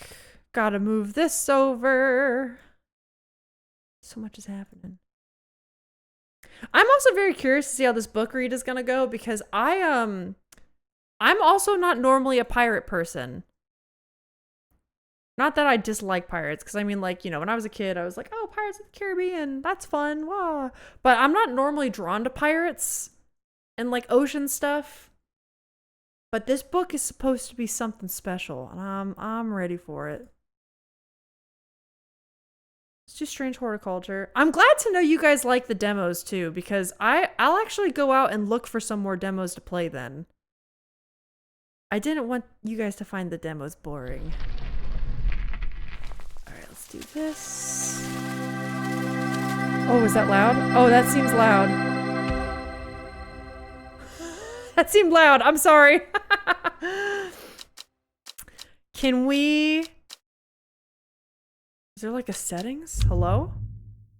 You need to play the Date Everything demo? Ooh. That was the one... Okay, Disney, I didn't get to watch your stream a ton yesterday, but you got to play that a bit, right? Did you like it? Let's just do a solid 50. 50 is safe. New game?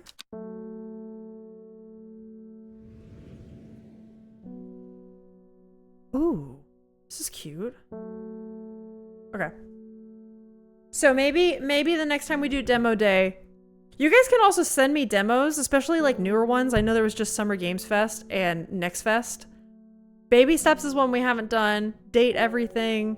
Maybe I could try the Out and About one. Although some of them I want to be surprised by. You know, it's tough. Now I have 9 reserved books waiting for me and to pick them up tomorrow. Yay.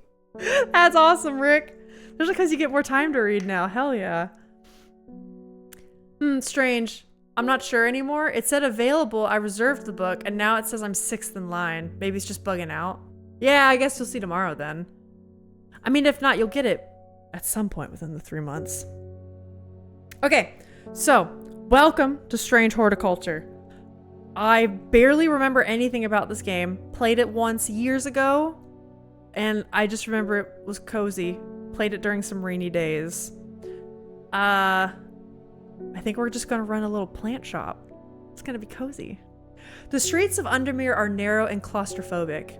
In many places, the buildings lean out of the upper floors so that neighbors can reach across and shake hands, or more likely, exchange unpleasantries. It's kind of giving, did anyone see that Christmas movie, Klaus? You know the one that's got J.K. Simmons and he plays Santa? Oh, what's the name of that? The city? Schmierensburg? Is that it? And it's like the 2 rival families and they hate each other and like every day they wake up and they like throw rotten food at each other's houses.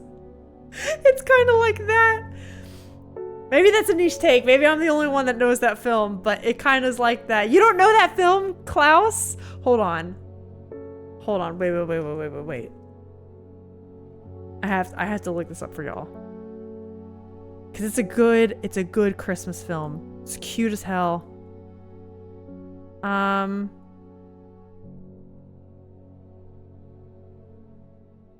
Yeah, have you seen, well, this is a super small picture. Have you seen this film? Can I blow it up? This film, Klaus, it's such a cute Christmas film.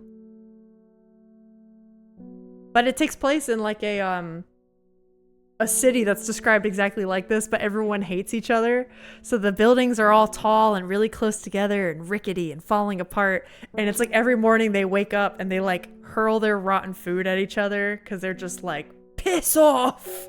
It's really funny. Klaus is very good, well worth a watch. Oh, okay. You know what I'm talking about then. Wasn't that John Goodman? No, I'm pretty sure it's J.K. Simmons.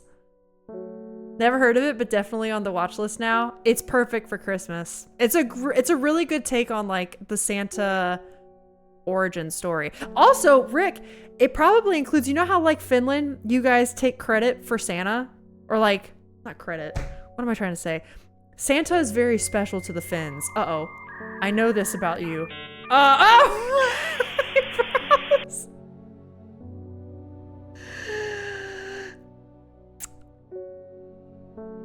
It is about the Santa origin story, and it's probably much less Americanized, and even the Sami tribe shows up at some point. It's very cute, very adorable.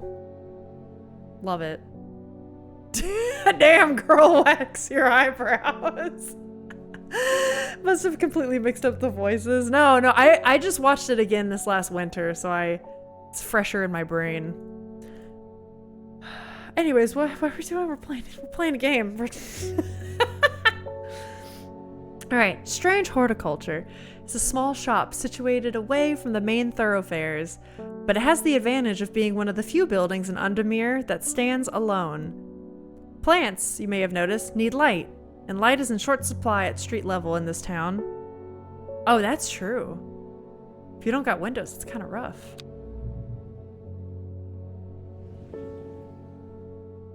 Recently, the shop passed to me after the death of my uncle. There is much to learn, but one thing is already clear. The rare and unusual plants that he stocked have their uses after all. Okay. Day 1. It's Friday.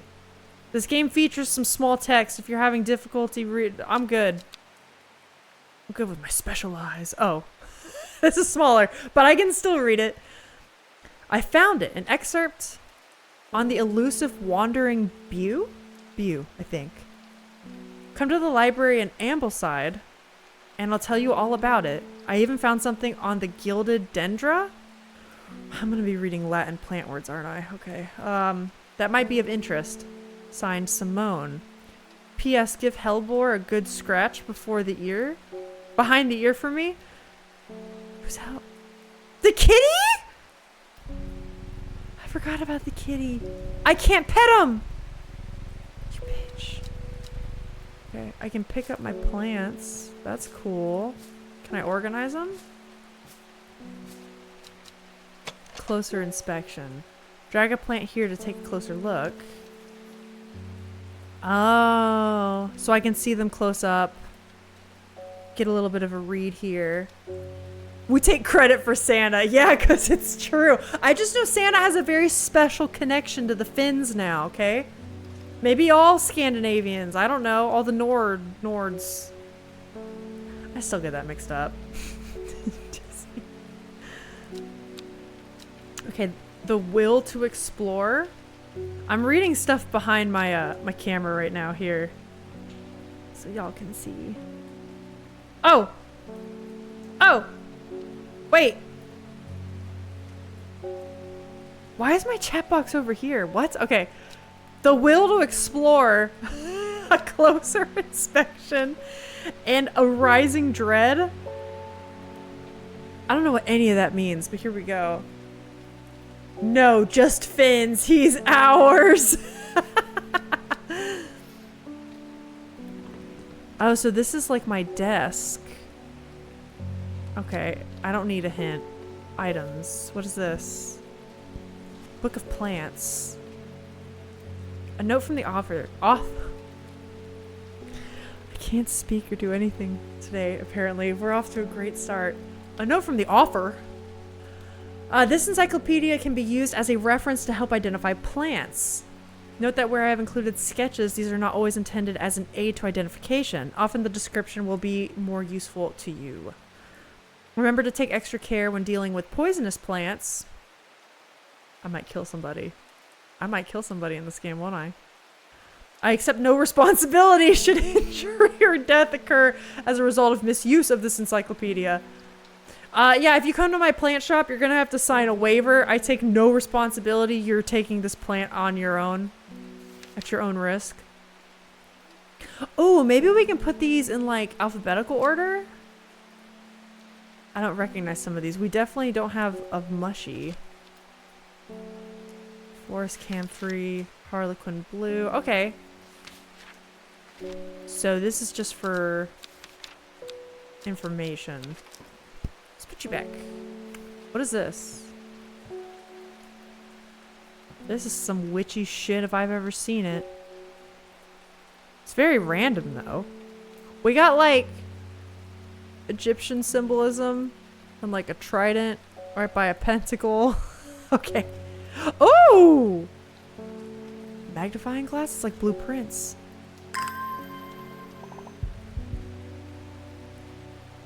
I think I just got the will to explore. My will to explore is glowing. My will to explore is glowing. Shannon Chakraborty has a is as pretty as her book covers. She's supposed to be quite a prolific writer. I've also heard great things about her City of Brass series that I want to read. That's up there on the list, but it's a trilogy. I don't want to commit you guys to that per se. Okay, the will to explore. Where do I go? I can just pick anywhere? On this map? That seems stupid. Okay, wait, what is this? These are tags. I don't need tags. Can I go back? Alyssa doesn't have the will to explore. Archive. That's useless now. Okay. What is this rising dread? I have a growing fear deep within me. I cannot let it take hold. I guess I'll read this note then. What do you say? Dangerous plant grows sparsely in the hills to the northeast of Backbarrow. Keep it secret. Keep it secret. Keep it safe. Okay. So we need to find on this map Backbarrow? Yeah, dangerous plant. Grows sparsely in the hills northeast of Backbarrow. Keep it secret. So here's Backbarrow. In the hills northeast. That should be this, right? I think. The weather changes fast out in the hills. What started as a gray morning has turned into bright sunshine. A good thing too, because it takes me several hours to find what I came for. By the time I'm done, the cloud is sweeping back over. A cloak of unwelcome shade. Oh, we got a plant! We got a plant. That might be a bit loud. Let me know if I gotta turn that down.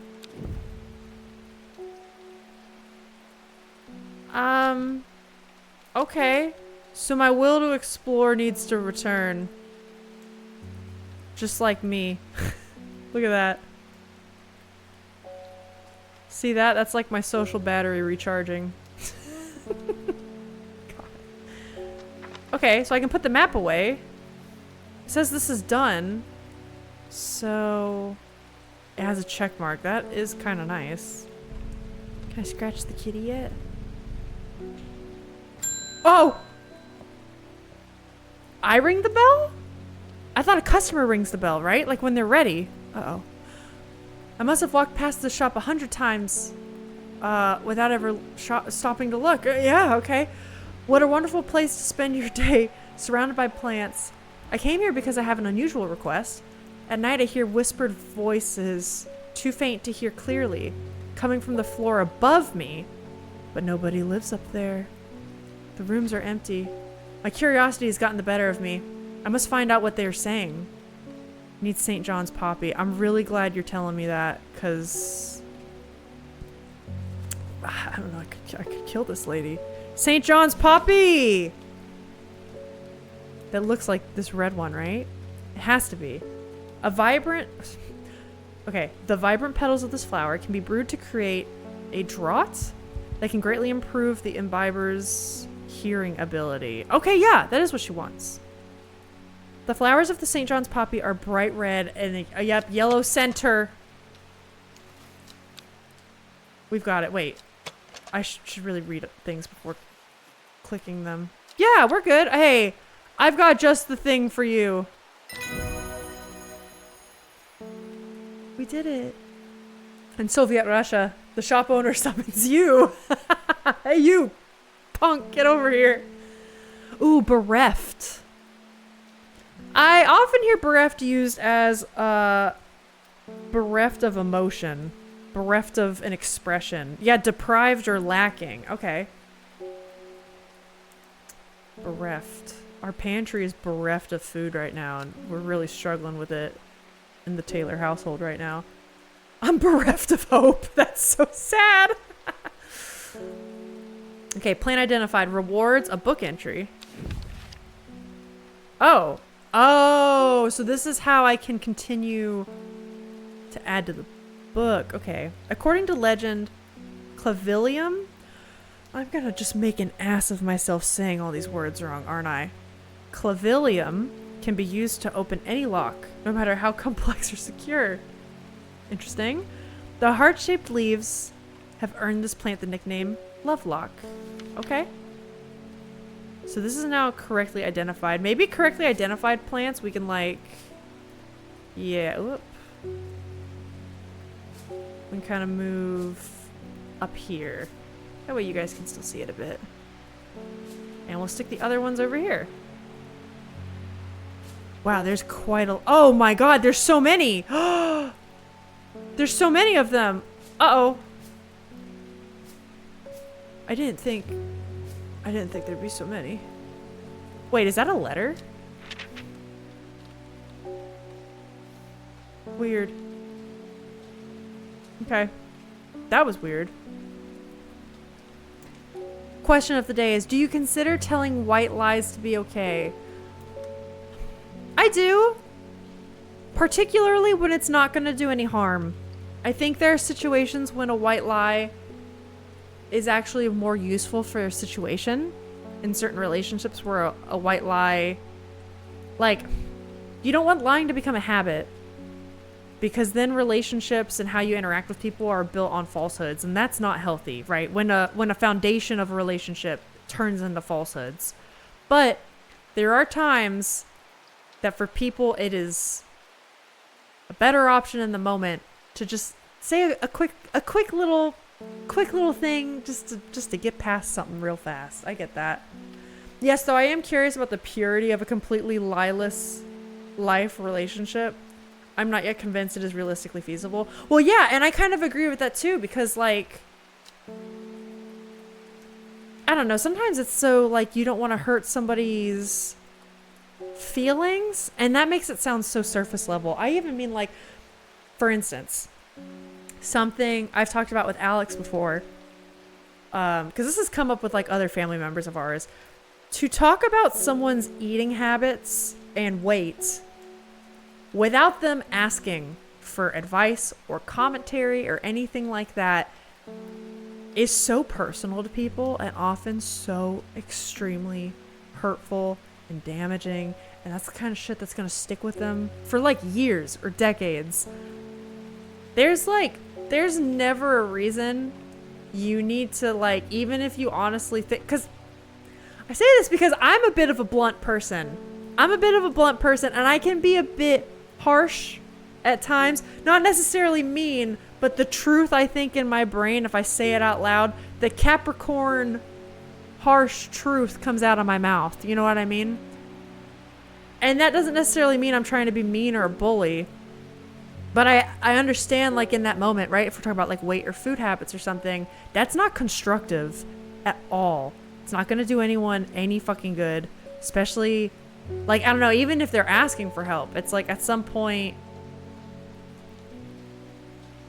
delivery also matters. I don't know. It's hard to explain. I think sometimes little white lies are okay in that regard. There's also the opposite of a white lie, black truth, like excessive truthfulness aimed to hurt someone. Yes! And that's so true too. We've talked about that on stream before too though, right? Where it's like the idea of, I'm just being honest, okay? I'm just trying to be honest with you. And it's like, no, you're not. You're being a jerk. You're being a bitch.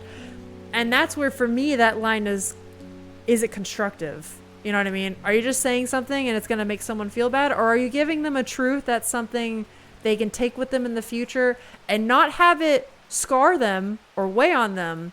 Is it going to be something they can take and help them kind of build on themselves or feel better about something in the future? Because that's the whole point. There was a Finnish weight loss reality TV show that was named Honey, You've Become a Fatty? Fuck, that's crazy. That's insane. That's crazy. Especially because when it comes to, what am I trying to say? Like the adjectives for body type. I really wish the word fat wasn't like a negative thing. I have been told by some people that the word fat is better than overweight because overweight implies there's a correct weight, right? Whereas like fatter or thinner just kind of are like physical descriptors. But then I know there are people who feel the opposite of that. And I don't know, I kind of understand. It kind of just sucks that the word fat has become like a negative thing in that regard, you know? Or it's often taken as negative when ideally it couldn't. And then there's obviously the health implications of some of this, but that's not always accurate. And yeah, it's a whole thing. That's why I think white lies are sometimes okay. And that's my TED Talk. I would love to hear y'all's thoughts on white lies and any other situations you can think of for that. My will to explore has returned. So I think we pull the map out and we see where we can go. Is this giving us anything? Come to the library in Ambleside. So maybe we can go to Ambleside then. Do we see that anywhere? It would be a city. Oh, here it is. Let's go there. Oh!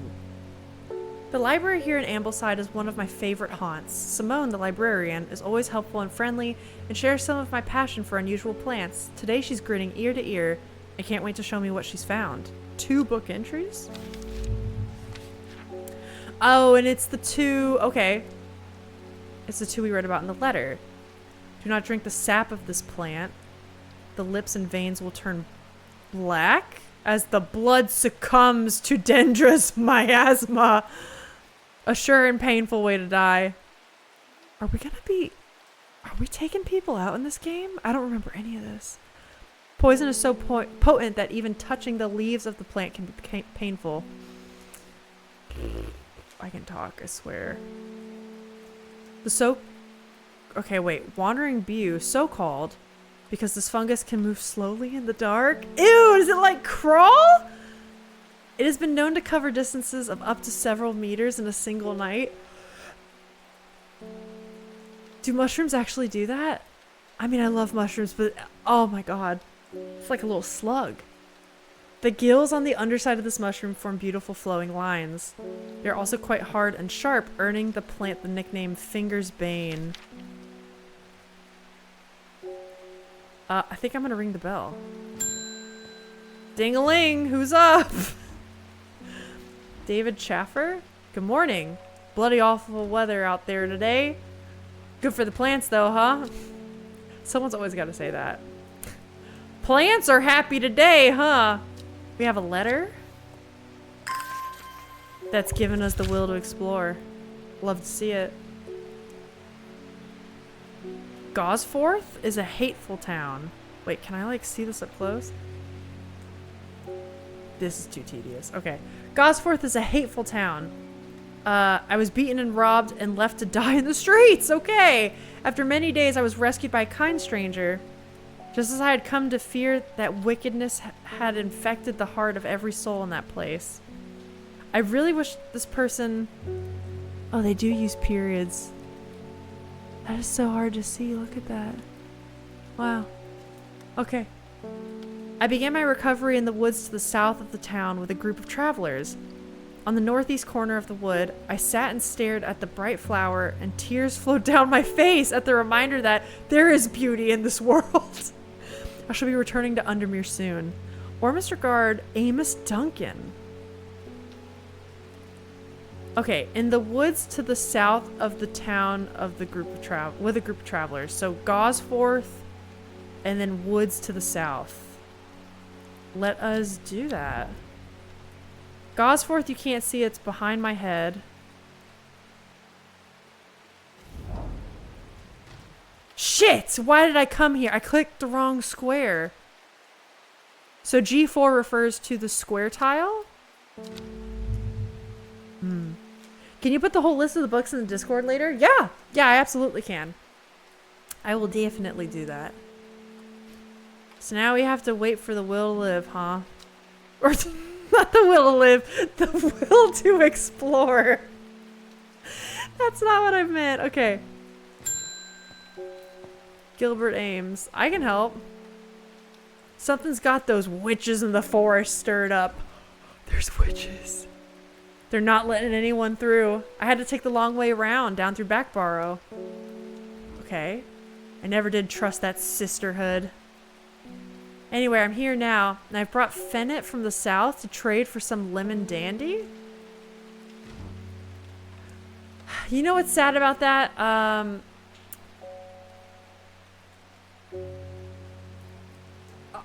I went to I'm just gonna have to turn off the stream element link moderation, and I'll just have to do it on a Mix It Up bot, because I tried to fix that. I refreshed it and everything. I don't know why it's suddenly not working. I might make it a personal challenge to read through all of them this summer. Ooh! Then you're gonna have to tell me which ones are good or not.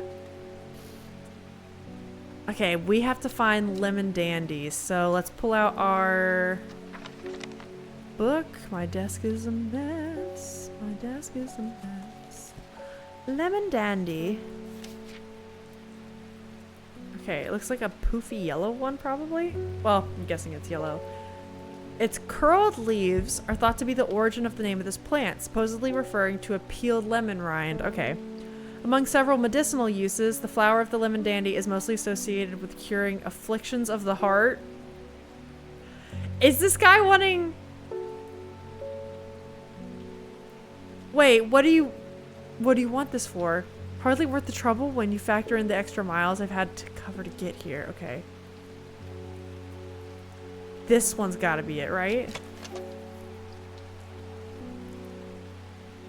This looks like it in the picture. Right? Could it be this one? Hey, thank you so much for the follow. Thank you, thank you. Oh, it does kind of look like this. No, it looks more like this guy. I'm gonna give it to him. I'm over here being a grade A doctor. Grade A doctor. Giving... Yeah, I think this will work. Take this. Eat it. You'll be fine. Take it. You're good. Jesus Christ. New plant acquired. Okay. I just got a new plant from that. Let's try the will to explore again. The will to live. Nothing here. I'm going to the forest. You can kind of see it here where my cursor is. There's a forest right behind Rick's message. And I've clicked a couple different spots now. Huh. Maybe it's this deeper square. Maybe I have to go by the river or something. We'll read that letter again and see what happens. Is it this one? Okay. Gosforth is a hateful town. I was beaten and robbed and left to die in the streets.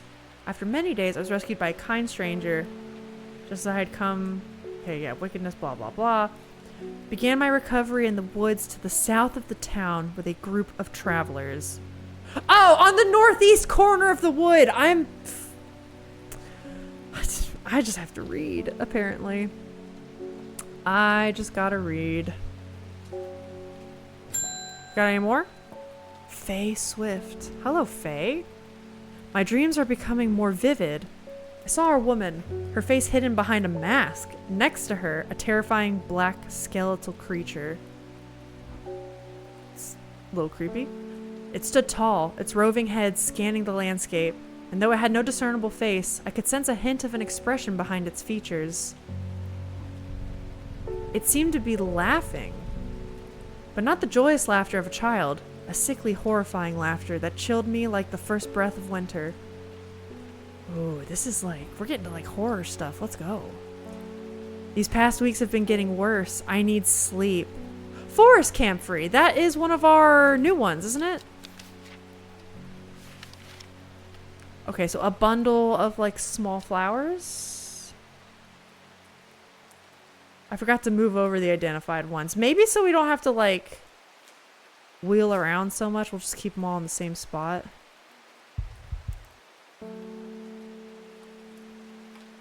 Am I missing any?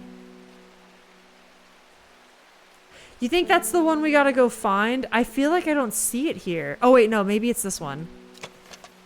Yeah, the little puff of flowers. It's pungent, but not unpleasant.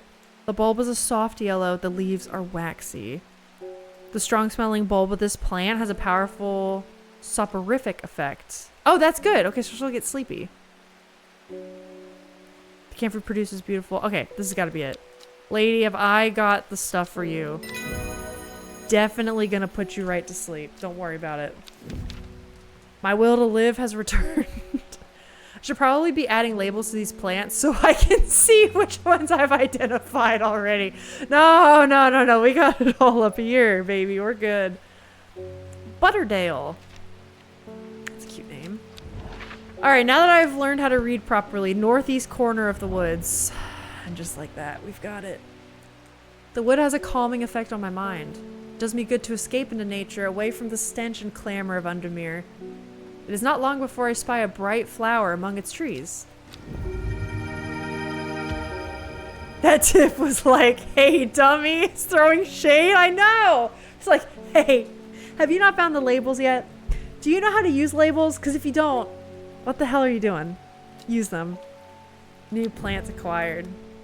I think we got it all up here. We're good. We're good. Who's next? Ooh, hello. Got any wandering beau? I think we do. That always reminds me of, oh, what's his name? That old hermit inventor, the wanderer. Anyway, the beau, if you've got it. Okay, let's see. Let's just gather what information we can. Wandering beau. Because it's a mushy, that's right, it's the mushroom that crawls on its own like a fucking monster. It smells strongly of soured milk, bad enough to make my eyes water. Does this? Hard and sharp, it's known as Finger's Bane. Could it be? Oh, this does have the little, you see the little pustules? I don't know what else to call them, these things.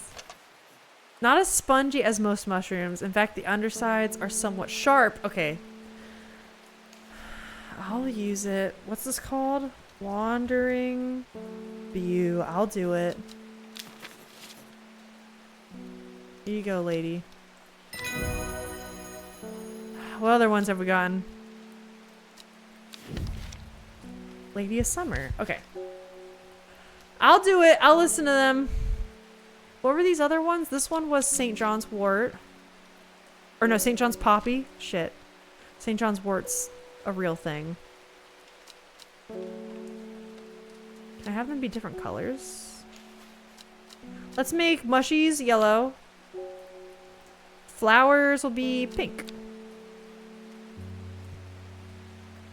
St. John's poppy and not wort.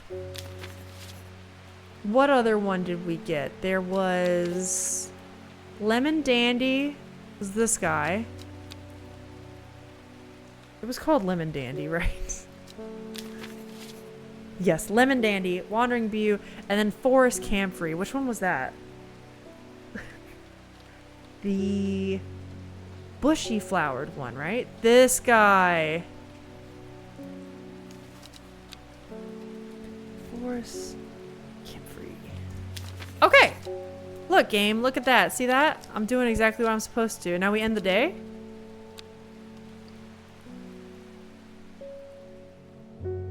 There's tarot cards.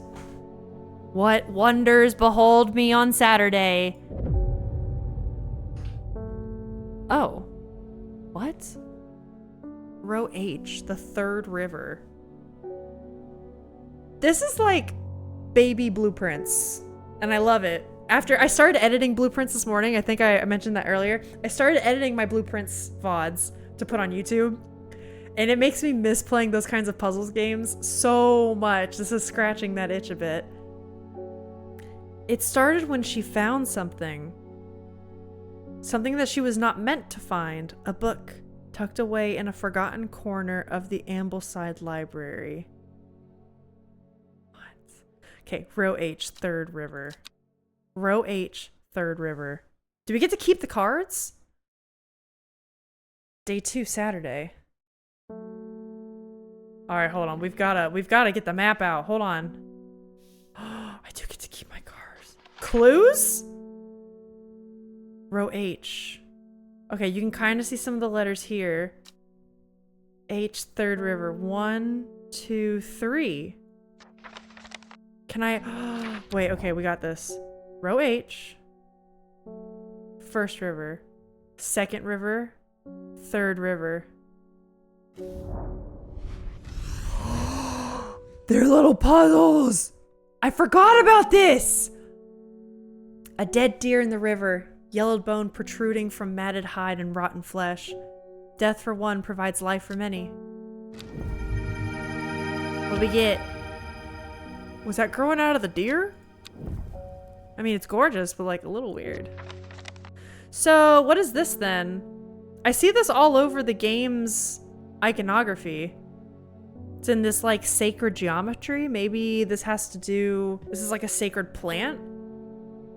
We now know there are like witches involved in this game. So maybe that has to do with it. Who knows? Alright, who's up first? Isadore! Those are some hells of mutton chops you got there. Bring me a sample of Apis demissus. And be quick about it. That damn cat is setting off my allergies. Fuck off. You don't have to come in my shop. Shouldn't have an animal in a shop like this. Okay, Apis. Apis demissus.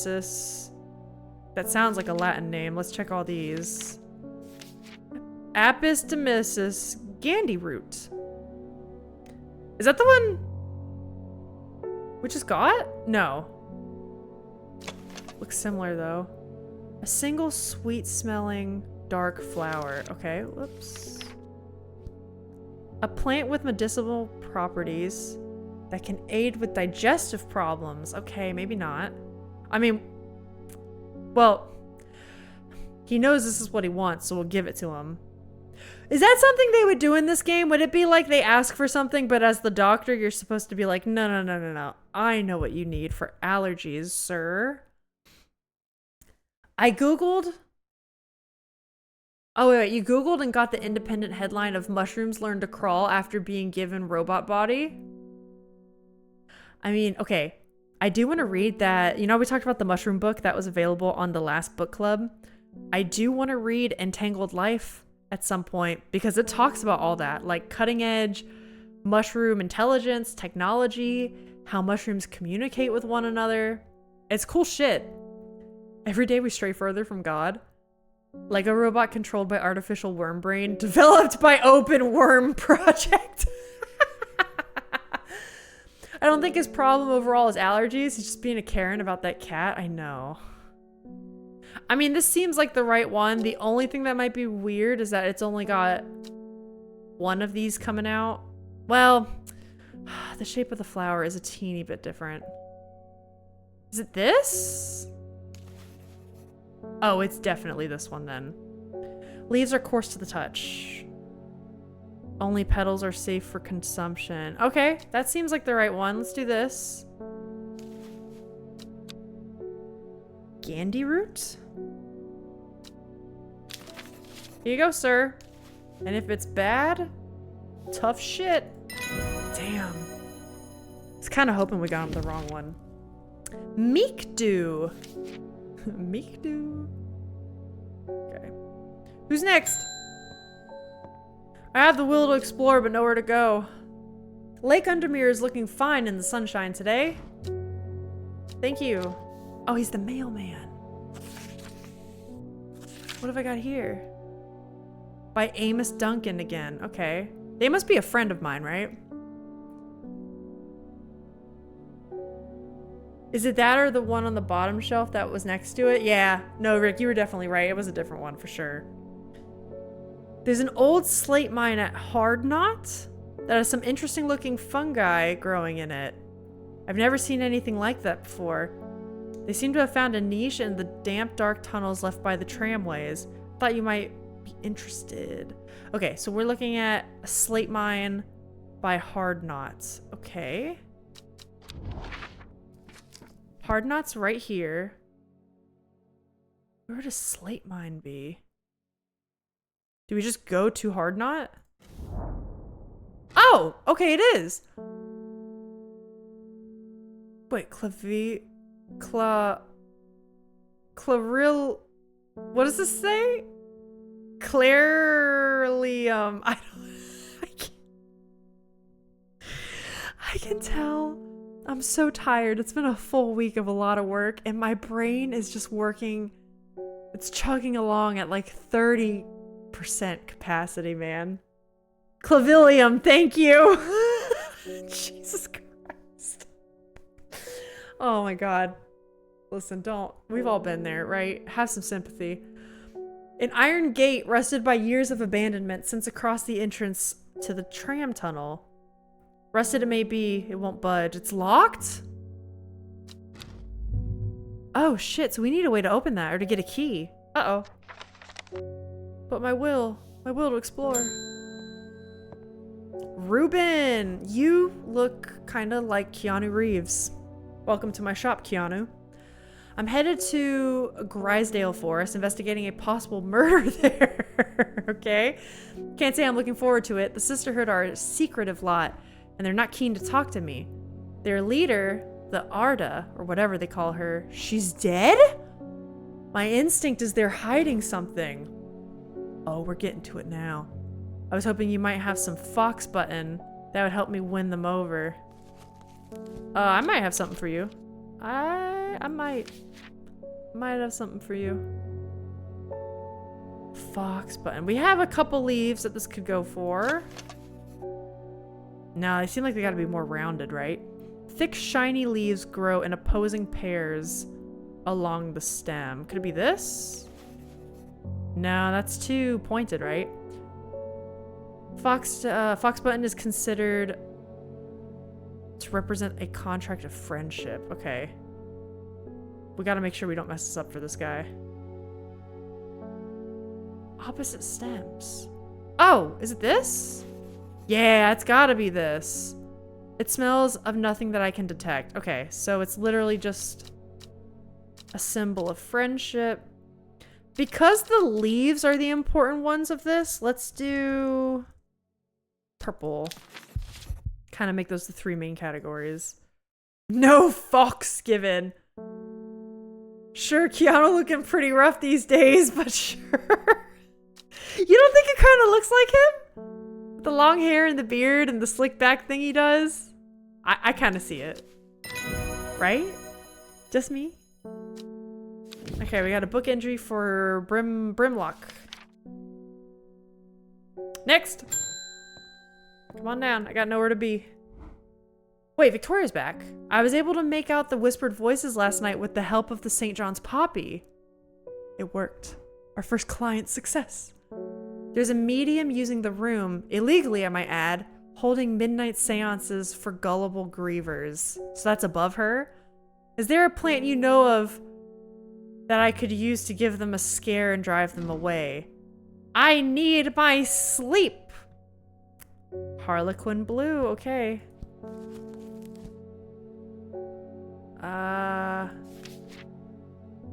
Harlequin blue. What looks like this?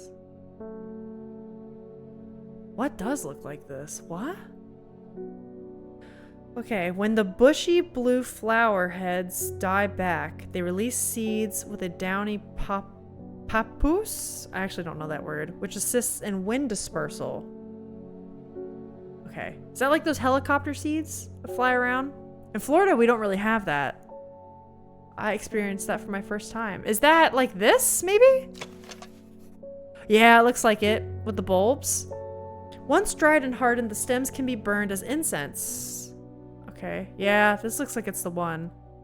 Oh, as they burn, they let out high-pitched shrieks, widely believed to be the spirits of dead souls trapped within the plant. Lady, have I got the plant for you. Harlequin blue. Okay. Papoose? I don't even know if I'm saying it correctly. Papoose are the ball-like seed stuff. Oh, like dandelions have. I didn't know that. Okay. Shimmerlung. That is a name.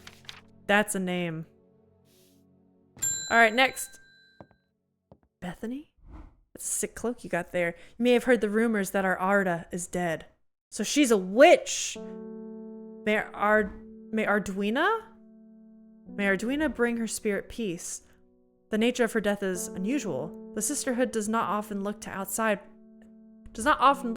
help, but this is beyond our knowledge. If you show my sisters this letter, they will allow you entry to the forest. To be assured of your discretion, we require that you use Mary's breath to bind yourself to secrecy. Am I taking it? Wait. What? Am I? If you show my sisters this letter, they will allow you entry to the forest. So I could go to their forest. Where is Undermere? I just realized we've never actually looked at where Undermere is on this damn map. Where am I? I'm traveling quite a far ways. Every day in the middle of the workday, aren't I? Mindlessly, nowhere to go. Does someone else see it? Am I just blind? Wait. I'm finding everything else so easily. I'm like, oh yeah, and there it is, the big one! Shit! Okay, so they're in the forest. They're probably like this little building there. So maybe there's something I need to find that like I need this letter for. Biggest font on the map. Yep, I was looking right over that, wasn't I? The Finnish word for dandelions is butterflower. That's adorable. Especially because I know you can eat them. They're supposed to be good, right? And of course, the healthier version. I can't believe it's not butterflower. Alright, well, let's look up Mary's breath. And we'll bind ourselves to secrecy. Okay, it's a wide, waxy leaf. Allows this plant to collect the large amounts of water it requires. It is said that a person can be bound to secrecy using Mary's breath. It used to be grown in the royal garden so that the king could ensure the trust of his confidants, but the practice fell out of favor.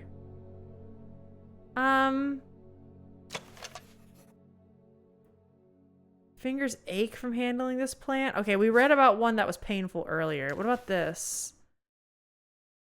No, that doesn't quite look the same. Big waxy leaves. That also doesn't quite look the same. Oh, is it just this? Oh, it's gotta be. Okay. So... Mary's breath. Gotta be. Here you go. Oh! You need to be more careful. That wasn't Mary's breath. Uh-oh. Hey. Hey, can I see this tag? Oh, shit. Uh-oh. Uh-oh. What do we think it is? Is it this?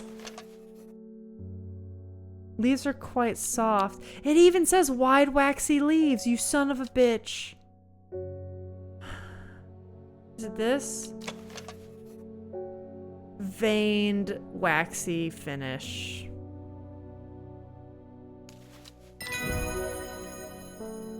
Could you imagine if they didn't give me a second chance and it just would have been like, this isn't what I need for secrecy. You're dead to me. All right, let me... God, which one was it? This one?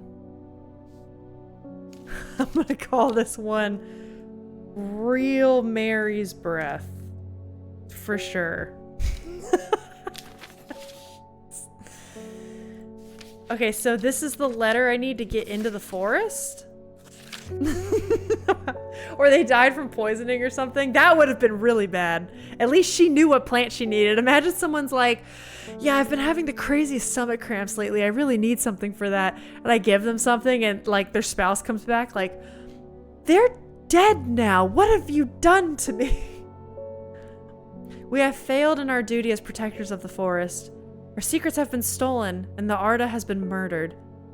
You will find us deep in Grisdale Forest, a mile from the lake shore, across from Torver. Please help us. Yours in hope, the Sisterhood of Arduina. Okay, so we're looking for... Maybe we go there. We have a letter. In the Grisdale Forest, a mile from the lake shore, across from Torver. Where is Torver? Torver's here. See, how did I find that so fast? Grisdale Forest. A mile in? So, like, did it say anything else about that? Deep in the Grisdale Forest, a mile from the lake shore. So, maybe here?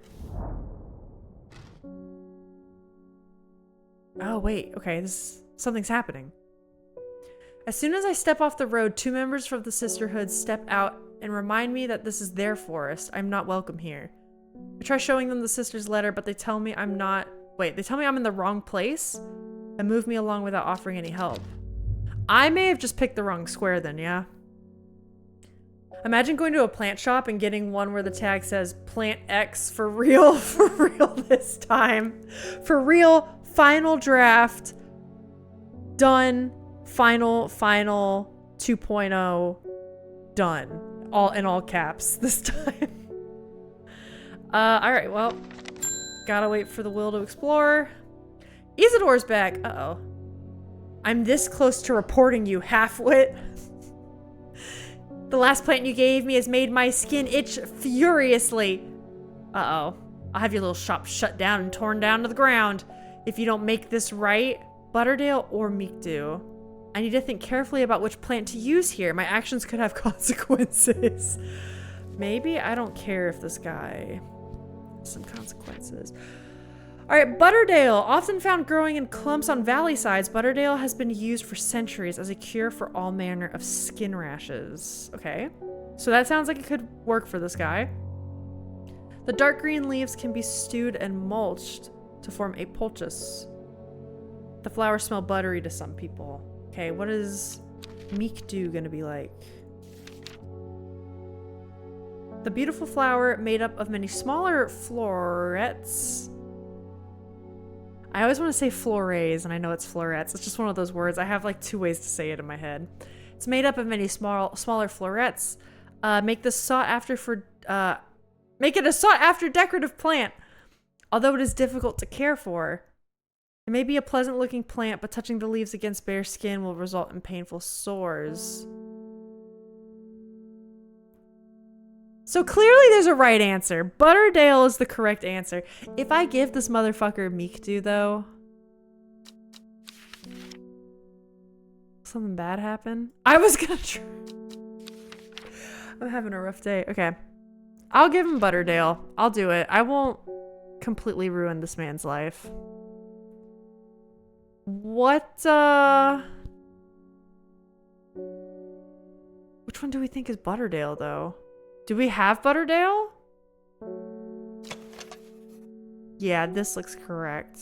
Light buttery scent. Okay. This is for the leaves. Butterdale. Here you go, sir. But what would have happened if we did that, you know what I mean? Ah, Mr. McCarran. As bereft of joy as always. That's such a great use of the word. Oh, the day's over? Okay, wait. I do want to try one more time. Let's try going to maybe a different part of the forest. Maybe here. It says the exact same thing. Okay, maybe we're just not meant to go there yet. Let's end the day. Could just be we're not meant to go there. North of Hawkshead? East of Lowick. West of Rusland, south of Crinkle Crags. Okay. The book both fascinated and terrified her in equal measure. Oh, wait. Oh. So we're getting bits of a story here. This is where a woman found something tucked in a library. The book both fascinated and terrified her in equal measure, and after studying it for some time, she reached a decision. She would never use the power she had discovered. She would hide the book where it could never be found. You think this is like the beginning of the witches? The witches in the forest, you know what I mean? Could be. Okay, let us organize our stuff. Because that's gonna bother me. I want the will to explore. I want this. Okay, where is any of this? We're looking for a Hawkshead. We're looking for Lowick. Rusland. Here's Lowick. West of Lowick. Okay. So I'm safe to put this here. Oh, here's Hawkshead. West of Lowick. North of Hawkshead. Okay, so we're like in this vicinity. West of Rusland. Where is Rusland?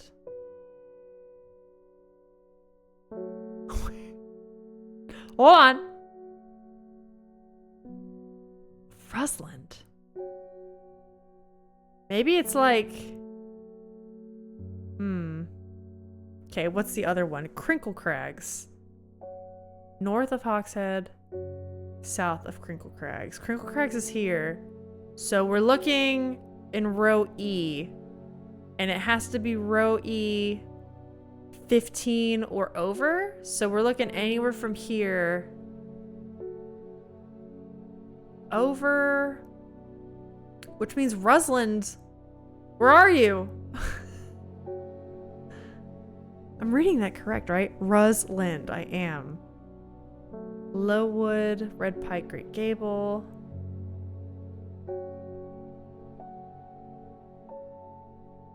Huh. Well.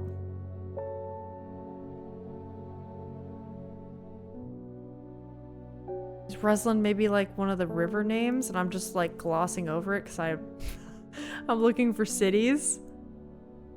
Bottom of 17? Hawkshead 17 down. Okay, so bottom of 17. Oh, thank you. So west of Rusland. Okay, so we're looking at here. And so it's got to be here, right? That's got to be it. Good eye. Thank you. That was a good eye, man. I was looking at the wrong side of the map. That would do it. My eyes are drawn to the silhouette of a grizzled old man standing at the edge of the field. His mind is broken, seemingly beyond repair. Vacant eyes fixate on nothing. A whisper of an expression as my gaze sweeps his face, but only a whisper. He raises his arm, points. I follow his outstretched finger and am surprised to find a cluster of wildflowers growing there, hidden from view. Did the flowers do this to you? What kind of shit is this guy watching? Okay. Okay, good. Happy for you, man. Happy for you. Wilbur Miller. This is a new guy. I'm looking for a plant. Lady of... what's it? Something or other? Ah, I know, green-eyed drearer. That's for sure. My mind isn't at all what it used to be. It's the one that's supposed to help with mental decline. Lady of Summer. Okay. Poor guy. Yeah, we can help you out. Lady of Summer. That's the one I almost thought was something else, right? No. Would it... This doesn't look quite right. No, it's more... It's more narrow. Could it be this? This, like, almost looks right. The leaves curl round delightfully, which combined with an attractive flower and a hardy nature makes this a sought-after ornamental plant. Oh, maybe it is. These are curly. Single sweet-smelling dark flower. Aids with conditions of memory deterioration associated with old age. I'm just concerned that the petals don't look exactly the same, but I mean... Here you go, dude. That was close. Fennec. Okay, let's do...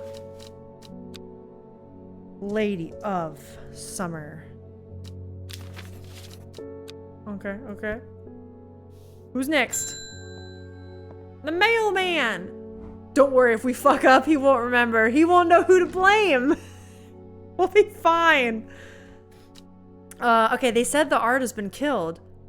I know a lot of people don't trust that sisterhood. But it seemed to me the Arda always looked out for the less fortunate. Witches normally do. Oh, so every day, it seems like every day we'll get a letter from Amos Duncan, who's maybe just giving us leads on where to find cool new plants. The cold is too much to bear beyond the gap. I was forced to turn back. I would advise against it, but if you are determined to explore Great Gable... Oh, I thought that was a period. God, this is so hard to read. I refuse to use the magnifying glass. But if you are determined to explore Great Gable, be sure to take precautions. Knowing you, I'm sure you'll have a plan up your sleeve that can keep you warm should the weather turn against you. So, Great Gable, huh? Let's try it. I think I remember seeing that. Yeah, this mountaintop. It's not even the tallest mountain. Seafell Pike seems pretty crazy. Bowfell. Alright, but it is the furthest north. After several hours of arduous hiking and scrambling, I'm still some distance from the summit. I'm freezing cold and ready to head home. I should do the sensible thing and turn back down the mountain. Unless... Unless... Oh wait, did I not get it? Shit. Too busy making my own stupid jokes. Norman, hello, you look a bit like Norman Osborn. Can I call you Norman Osborn? This plant is cursed. It has brought me nothing but sorrow. Please take it. I want nothing more to do with it. That does sound like Norman Osborn. It's another mushroom? What was this one called? Hold on, I got you. Wandering View, but it's different. Maybe let's try to put some of the mushrooms... We'll put all you kind of close over here. Watering can, I don't need you right now. Okay. I kind of think the game should auto-tag or have an auto-tag plants option. Yeah, it's a little tedious that you have to type it out yourself, especially once you've correctly identified it. It's almost like it's just a time killer at that point, and if I've correctly identified it, it should just be cataloged at that point. I agree. Are you a warmest regards person? I'm a best regards or BR dude myself. I am too. I normally say best or all the best, depending on who I'm talking to. I want to say warmest regards. What I really want to say, I want to be a person that says cheers.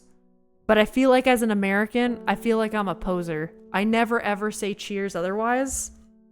So like in a letter, I feel like I can't pull this off. You know what I mean? Let's try the will to explore again.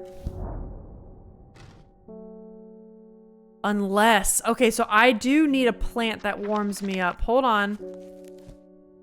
What have I got? Do any of these warm me up? Oh! It's telling me. Can you guys tell that I skipped lunch today? And that I've done a week of construction projects. Can you tell that I'm not thinking straight, and I'm prescribing medicine to people in my plant shop. It's good. It's good times. Good times. We need brimlock, and it told us that. And it says those suffering from hypothermia can be rescued by a draught made from these leaves. So this kind of looks like it. Smell pleasant. Shade of many smaller blue flowers. Okay. When conditions are just right in the cold of winter, brimlock produces small yellow flowers. Leaves are waxy and tough. Okay. Small yellow flowers. I mean, I guess we're not in the middle of winter here. What else could that leaf be? Yeah, not that. These we marked correctly. It was only this one that was incorrect. Although this could be it. When conditions are right in the cold, it produces small yellow flowers. Leaves are waxy and tough. Maybe this is it. This looks correct. If not, I just kill myself, right? And then if not, we would have only hurt ourselves. We're all fine. Sunset mount trap? Okay. So that's done. Can we correctly identify this? Yeah, like at that point, if this could just auto-correct to brimlock, that would have been great. But that's okay. What new plant did we get? Cool. Okay, that should be it for a lot of our letters. Don't they normally check off? Okay, so this one's checked off. We're done. We haven't done what we needed to with the forest yet. That's right, the mine is locked. So we need something. Wasn't there a plant that could like... It was one of the leaf ones. Yeah, wait. Can be used to open a lock no matter how complex or secure. So... Clavalium. Let me see. Can we take that? If we go to the mines, where were those again? Do religious people in the US really sign off in Christ? I don't think so. I've been around quite a lot of religious people. I've never heard a single person say that. Ever. And growing up in the South and around some very religious people, no, I've never heard that. How does a plant open locks exactly? I don't question it if it's gonna get me in the tunnel. It's true though. Let's see. That one's done. This is the one I need. So, okay, there's an old slate mine at Hard Knot. That was somewhere up north, right? Oh, there it is. Okay, let's check it out. Is it gonna do the same thing, or do I need... Yes. Which one is that? Did I identify it yet? Shit.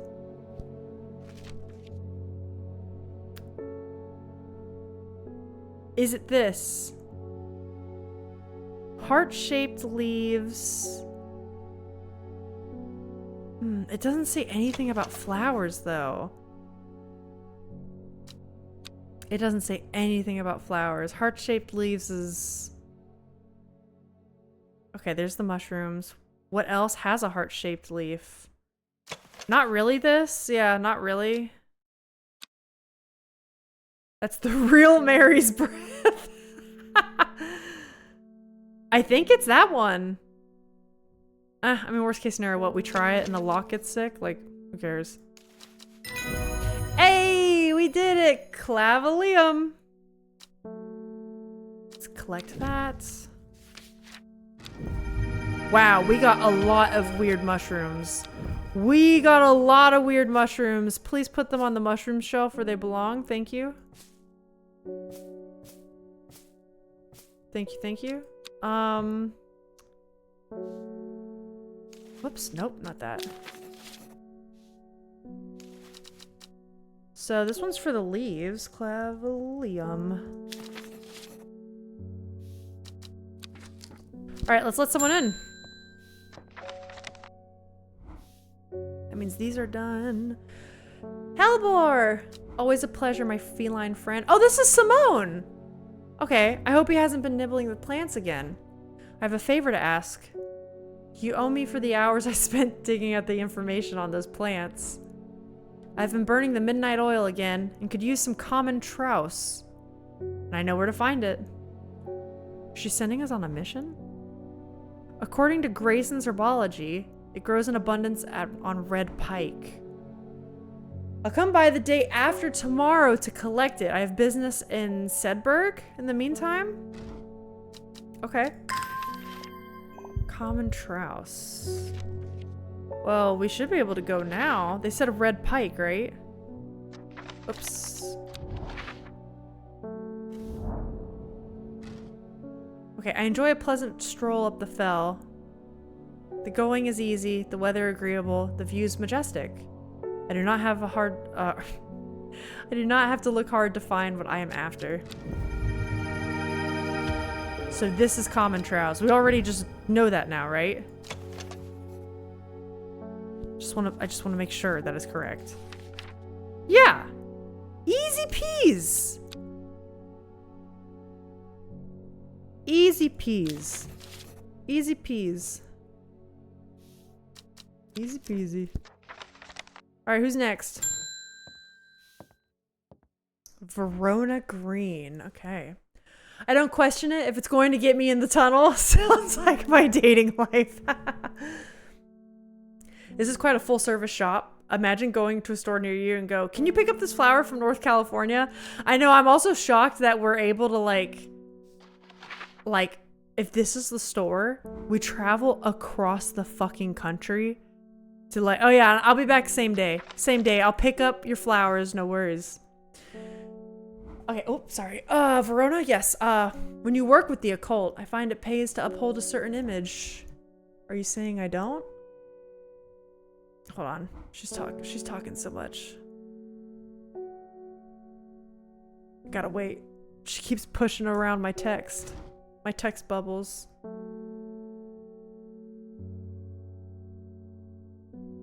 When you work with the occult, I find it pays to uphold a certain image. If you're going to be accused of performing witchcraft anyway, it doesn't hurt to put on a bit of a show for every now and then. Let the punters know what I'm capable of, sort of thing. Long story short, I may have threatened to turn a small boy into a toad, and the little bugger called my bluff. I can assure you, he deserves to be turned into a toad. Anyway, I think a little display is needed to discourage this sort of behavior in the future. Have you got any shimmerlung? That's a weird mushroom, right? I think I do have that. Maybe I don't. I only have these. The dried stem of the shimmerlung burns very brightly and noisily, letting off near blinding white-purple light. Oh, the flowers grow wrapped in large, rigid leaves? Flowers grow wrapped. What? Is that maybe like this? No, that doesn't make any sense. Flowers grow wrapped.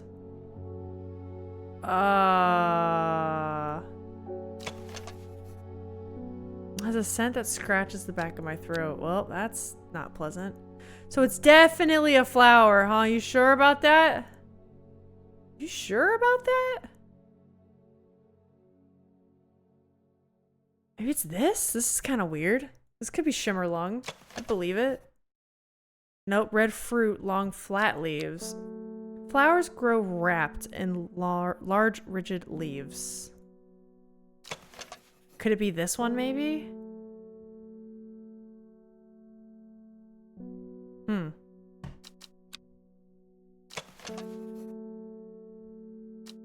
I don't know. Is there one that we forgot about over here? No. I gotta be honest, I'm kind of at a loss for this one. We must be more of a witch already than we let on. Yeah, I'm kind of wondering that too. Also, what are these? Wait, what are... This is like blueprints. It's baby blueprints. Bottom shelf, middle. Okay, bottom shelf, middle with the big leaves. You think this one? But this is real Mary's breath. Hold on. Blue. You think maybe this one?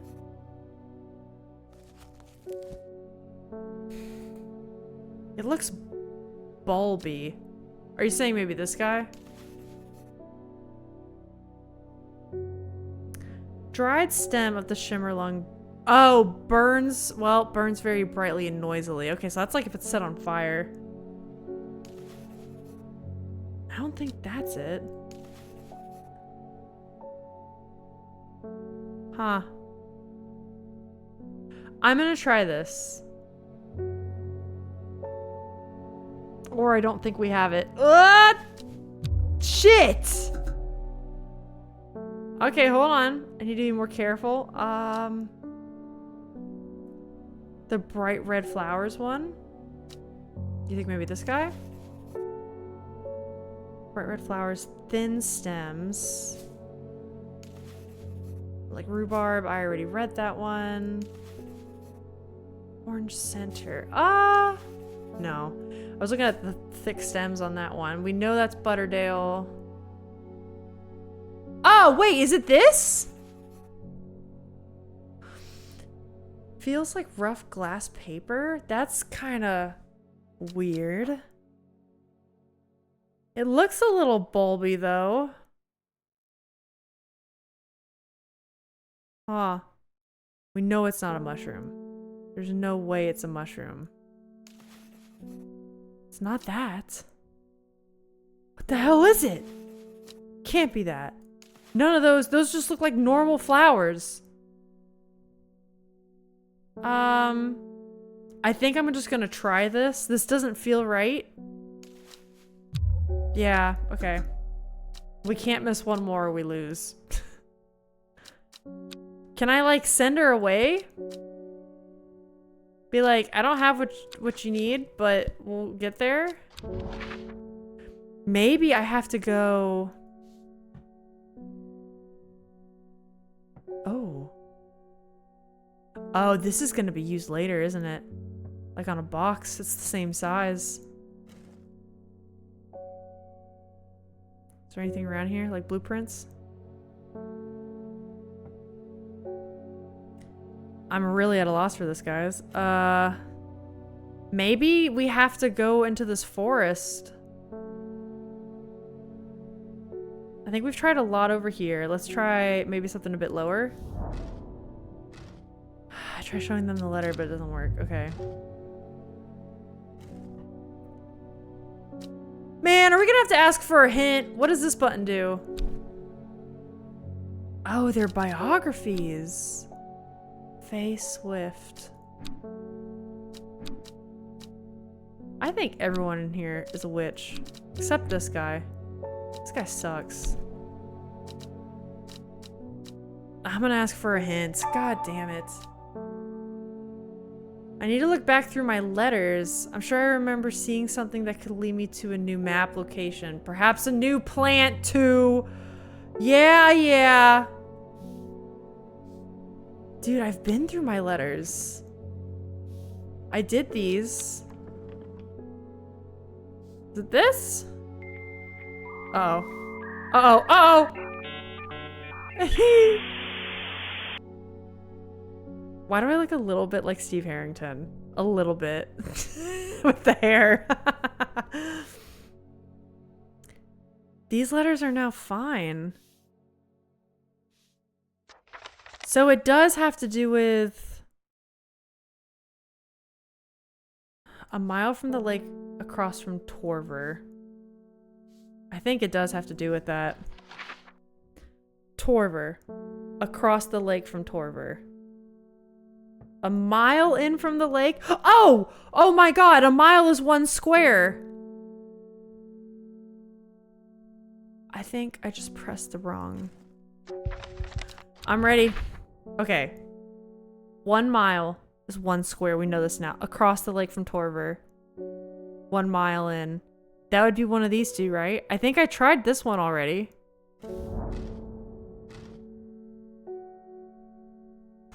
Okay. Okay. Okay. Okay. Okay. We did it.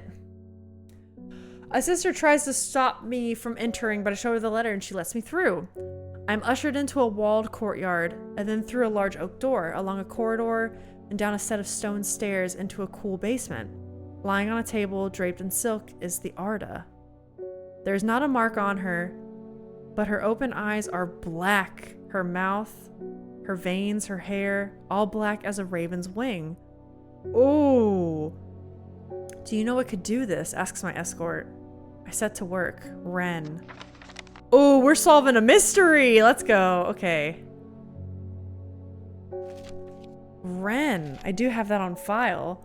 The long leaves of the wren are known to turn black in the presence of certain poisons, and so can be used to detect them. Though it has no flower, it is said to smell unpleasant to those who have known death, and sweet to those who have not. Ooh, okay, okay. It could be this. It says it is no flowers, only leaves, so that should be easy enough. Well, I've messed that up before. It could be this guy. Well, now I'm afraid to fuck up because we only have one more, Here, look, I'll show y'all. You see that rising dread? We can only miss 3. We got one more and then we're out of here. It's not good. This one has leaves. This is Brimlock. I feel like it's gotta be this.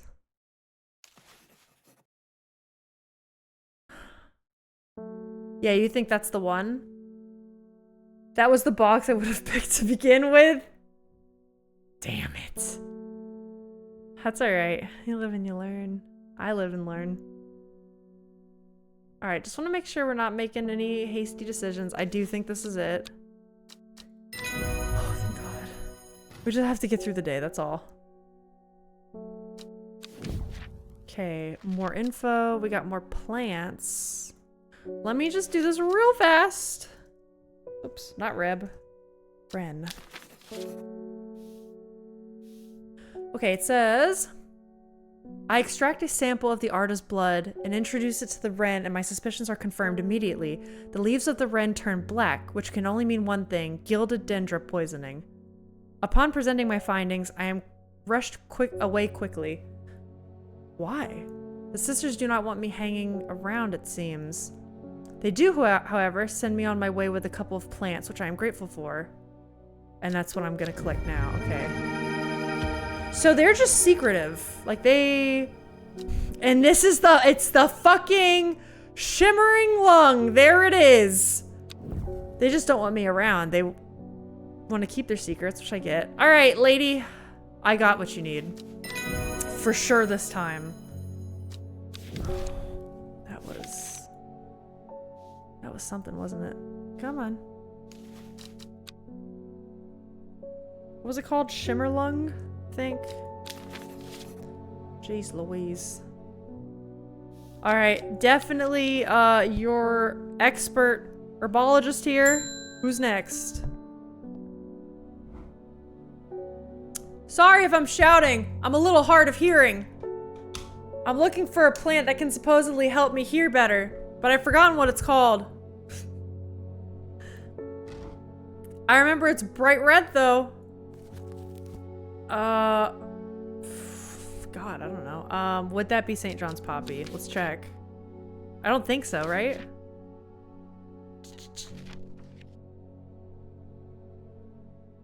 Oh, never mind. Greatly improve the imbiber's hearing ability. Okay, because we did it for that same reason. I got just the thing for you, dude. It's even labeled and everything. There's no way we're messing this up. End the day. Let's do it. Easy peas? Because it could be the scratchy scent. Yeah, that's true. That's very true. All right, let's pull our tarot card. This is gonna be like, you know what this is gonna be like? You know the plot hole that everyone hates in Rise of Skywalker? Is that what this is? You think this is gonna match a river? A shoreline of some sort? And the X is where we have to go? I wonder if the Rising Dread ever goes down. Don't say that. I hope it does, right? We've gotten one wrong the first day and I think it went away. All right, what's happened next? Time passed, a year, and then another. The book remained hidden, but out of sight did not mean out of mind. The book was what her thoughts settled on when she rested, what she brooded over when she did her chores, what she pictured when she dreamed.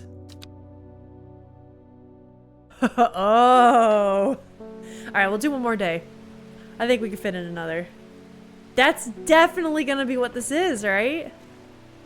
I also love that it's raining in the game right now, because I don't know if you can tell. In my room, it's getting much darker, because I think rain is coming where I live. Oh, I love playing a game when it rains, and it's actually raining in real life. Let's actually go do, okay, we'll do explore. Right, this is gonna match up on, it has to, right? Yes! I did it! I'm a genius! Okay, so it's gotta be N6? N6, I'm ready.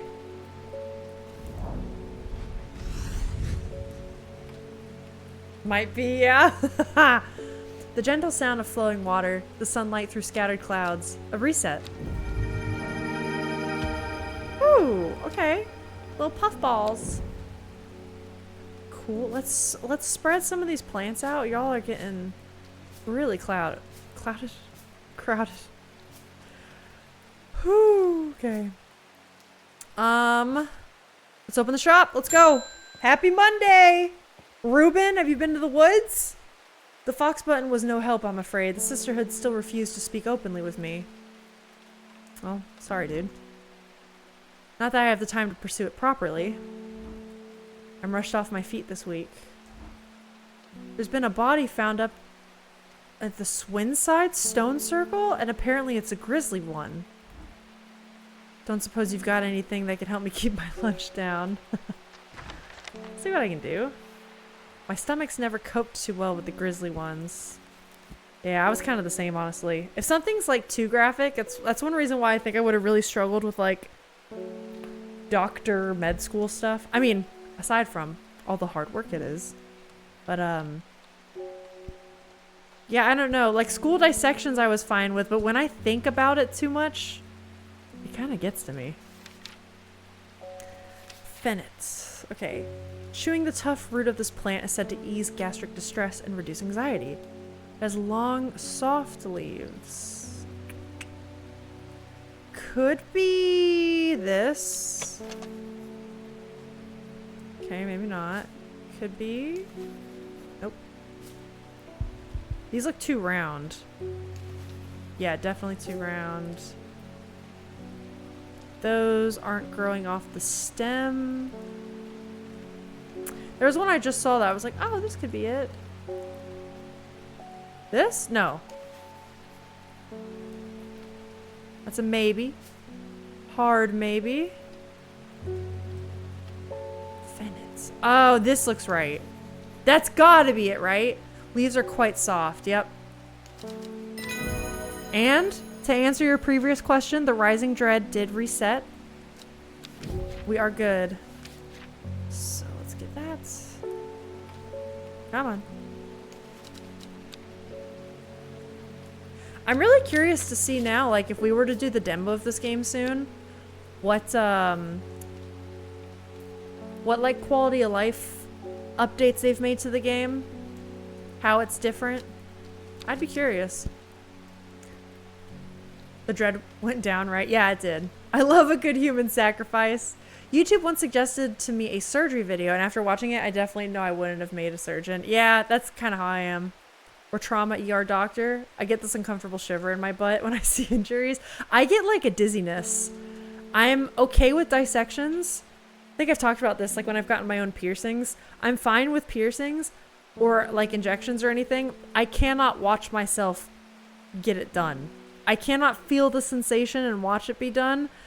I also get like this weird sympathetic thing going on where if I watch someone else do it, I'm okay until I start really kind of thinking about what's happening. I think about the idea of like if they're getting a piercing, like, oh my God, their skin is getting ripped apart and this is being taken out and blah, blah. And when I think about it like in detail like that, then I start getting like dizzy almost. It's not good. I wouldn't have made it as a doctor for sure. All right, who's next? Hello, David. Wow, I just realized you delivered mail on Sunday. Wow. Morning. Verona Green handed me this for you. She seemed in a good mood. Okay.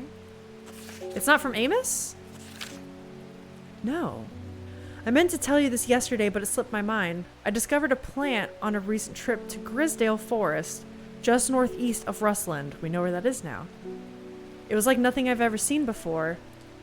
I would have brought it back with me if the sisterhood had given me a moment alone, but they seemed overly protective lately.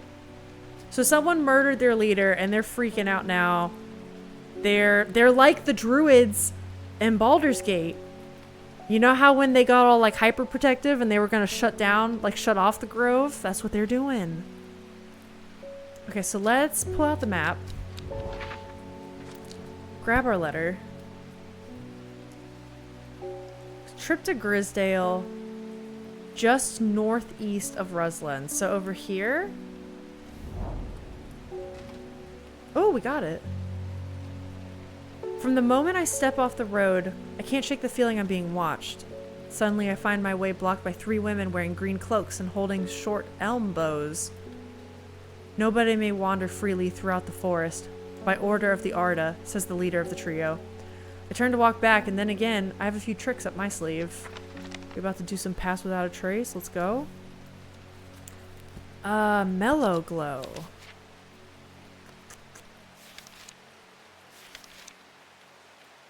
Oh, it's thorny. Among other uses for this plant, the most remarkable is that it can allow a person to pass unnoticed. Though not invisible, it is possible to become hidden from sight and memory. That's cool. Sharp thorns to protect from predators. Alright, this one should be relatively obvious, right? Probably this guy? Seems right. That seems right.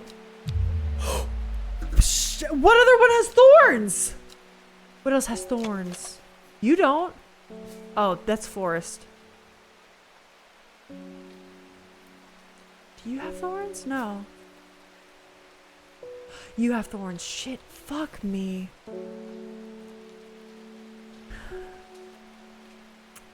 Last time I donated blood, as the nurse was taking the needle out, she was ripping tape pieces with her other hand. And I didn't realize it made her accidentally move the needle too. She was gouging the inside of my arm with the needle. I have to go get my blood taken soon, like probably like next week or something. And I just never look forward to it. You know, it's fine. I don't look and like whatever, but I hate thinking of that sensation, right? Thinking of what's happening in that moment, it's what wigs me out. It was 3 long seconds, and on the 4th second, I would have gone, oh, but she stopped. There were cute girls in the room. I had to look cool. Gotta impress them. All right, I think this is, okay, mellow glow. So we can tag that. For the stem. Yeah, I definitely have to go get my blood drawn soon. I actually kind of forgot about that. With the help of the mellow glow, I walk right past the sisters without them paying me any heed. Chuckling to myself, I collect the plant that Verona talked about and take my leave. New plant acquired. Looks like a cloudberry. A little bit. End of it does. Okay. Faye's back. I am afraid.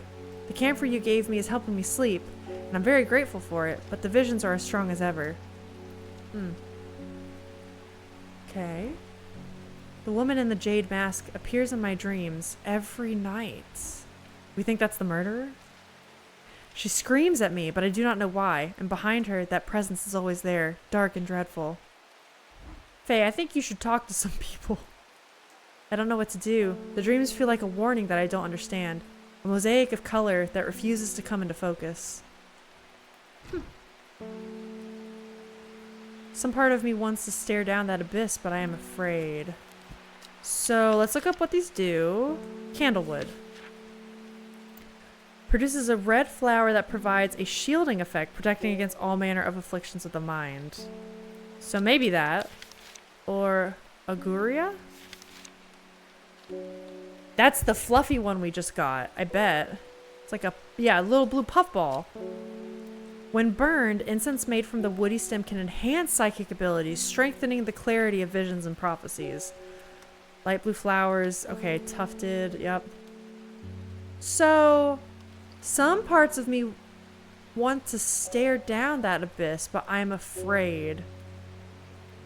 So we can kind of choose what we give her. I want her to see the visions through. I think I'm gonna give her the puffy. I think I'm gonna give this to her. I bet that was an instance where both were correct. Hi, Lazy! Hello, hello! You know what else is green? Matcha. And plants? Lazy, how could you hate plants? How could you hate trees? You know what else is green? Toxic slime. You know what else is green? My flannel. I like green. My room is green. Although I have a purple light on, so it looks more gray right now, doesn't it? Here. Lazy, I got this just for you. What do you think of that?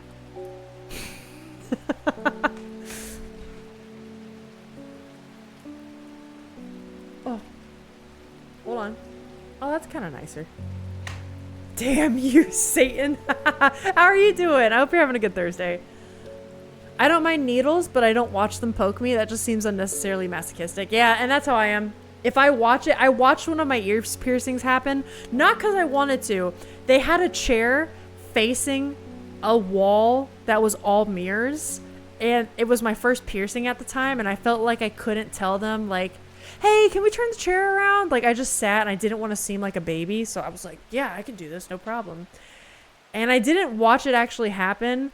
But I looked up when they were like prepping for the second part, and there was this huge needle just sticking out of my ear while I was feeling it like sting, because there's a hole in my ear. And at that moment, I was like, oh my God, I shouldn't have looked up. I shouldn't have looked up. Why am I staring at my ear? That was bad. Oh, this made me laugh. They had blood donor merch. The Finnish word for being a donator is also the one for being a loser who gives up. So they had t-shirts that had big text of loser on it. Terrible design. That is terrible. At least make it funny or something. Worry less. I need to worry less. Okay, so we need to call that one Agoria, right? Agoria. We have the will to live, but we don't need it to go anywhere. So I think we're okay. Margaret Elsbeth.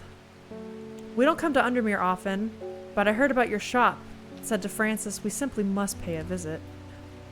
It's a wonderful breath of life in an otherwise dreary town. I'm the green-fingered one, and it's not really his cup of tea, but I persuaded him the trip would do him good, and besides, he'll be wanting to take a boat out on the lake.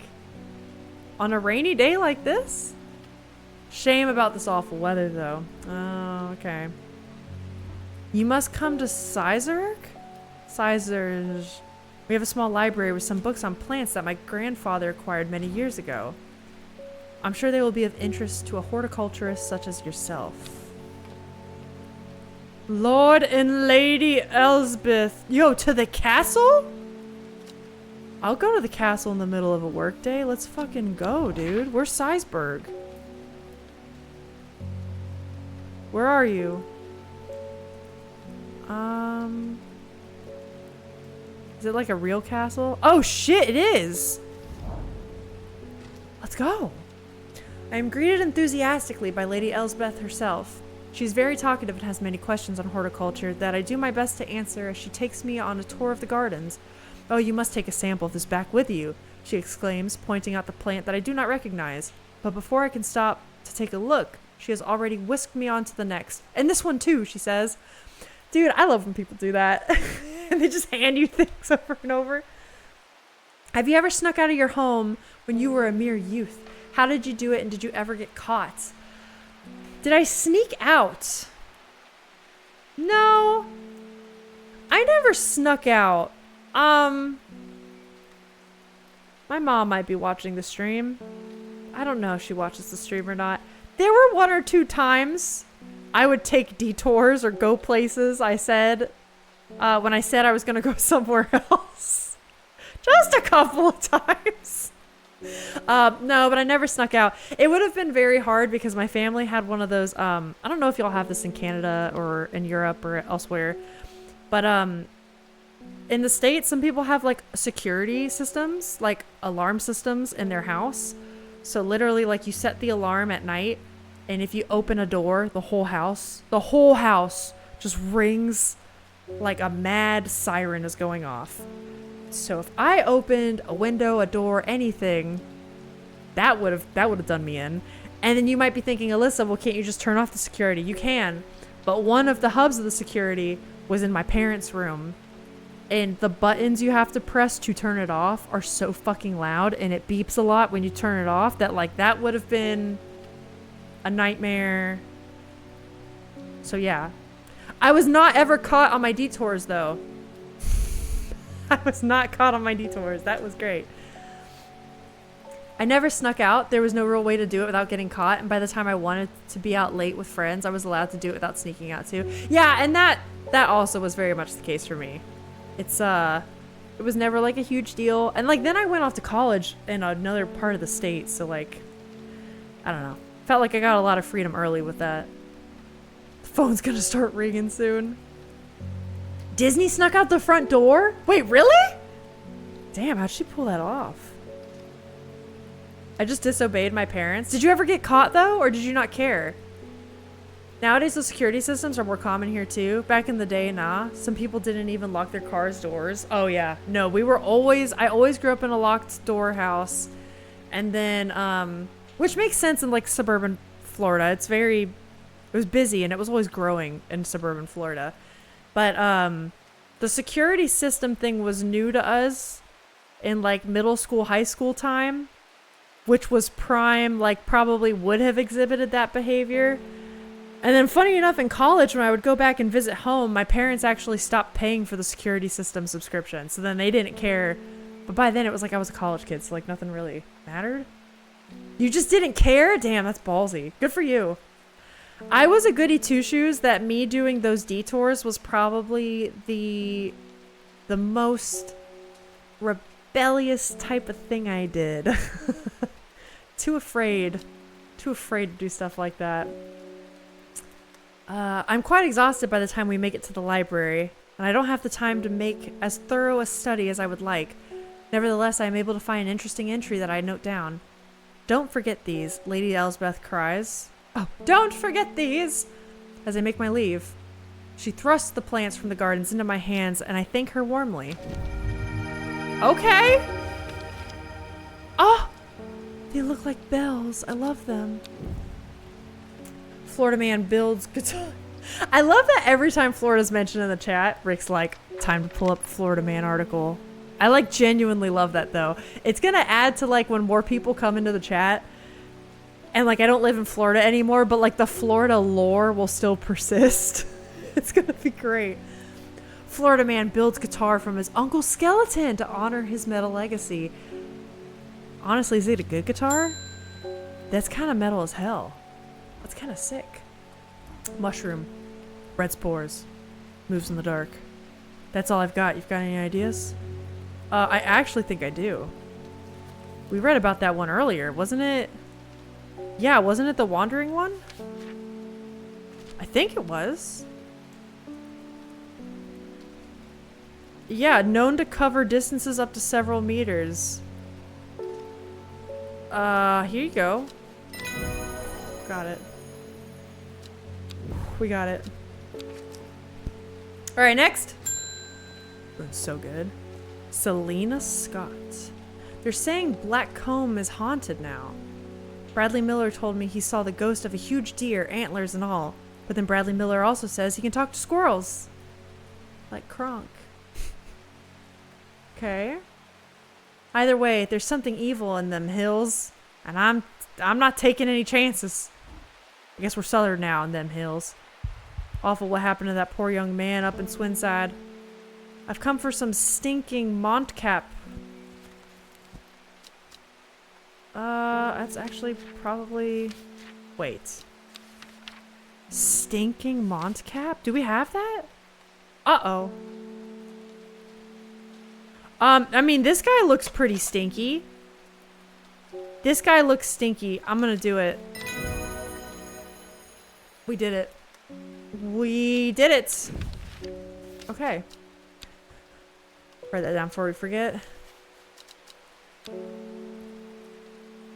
Stinking... Oh, whoops. Alyssa. Montcap. There we go. Okay, that's it for the day. Is there a way to, like, save? End day. Full ribs, lower spine and pelvis. Then the neck of the guitar attached. Definitely looks metal. Honestly, I'm kind of impressed that they could do that. Florida man arrested for stabbing shark in revenge. It had stolen his fish. Wow. It's amazing the life expectancy is as long as it is, isn't it? Peak Florida? God. Yep. Alright, let's see what the tarot is. She lives alone in the castle to the northwest of the abbey. She buried her husband 3 miles to the east, where the everheart grows. Whoa. At 15, her mother, strong, dependable, loving, was struck down by typhoid.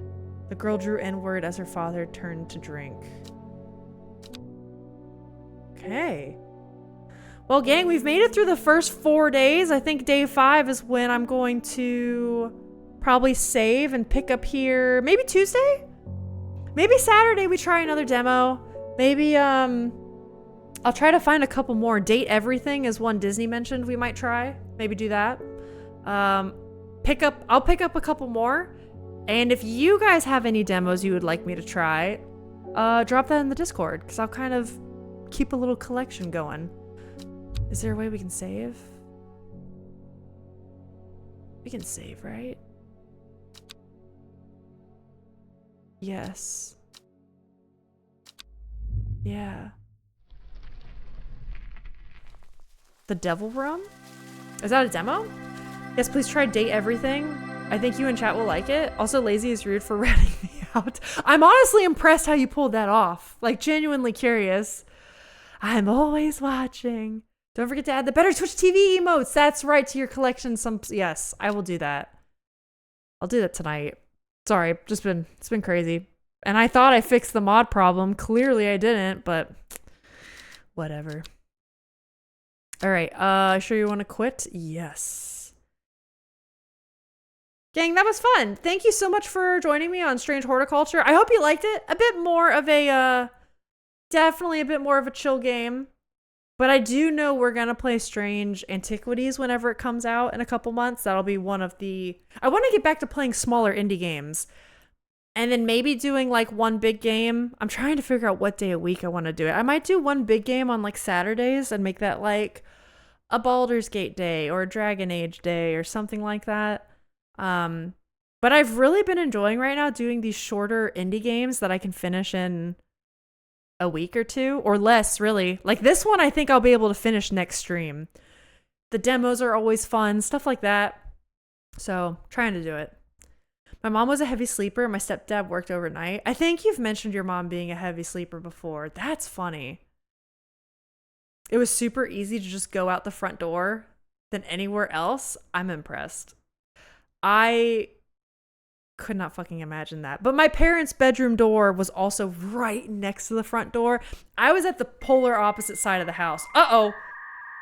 Ah! Oh, no! Oh, that's the worst one yet! Oh my god! Hey, if you guys ever want to save these as an emote, hold on, I have to show you. I did find one screenshot editing this morning. Hold on. I did find this editing this morning. I have to show you guys this because I want to.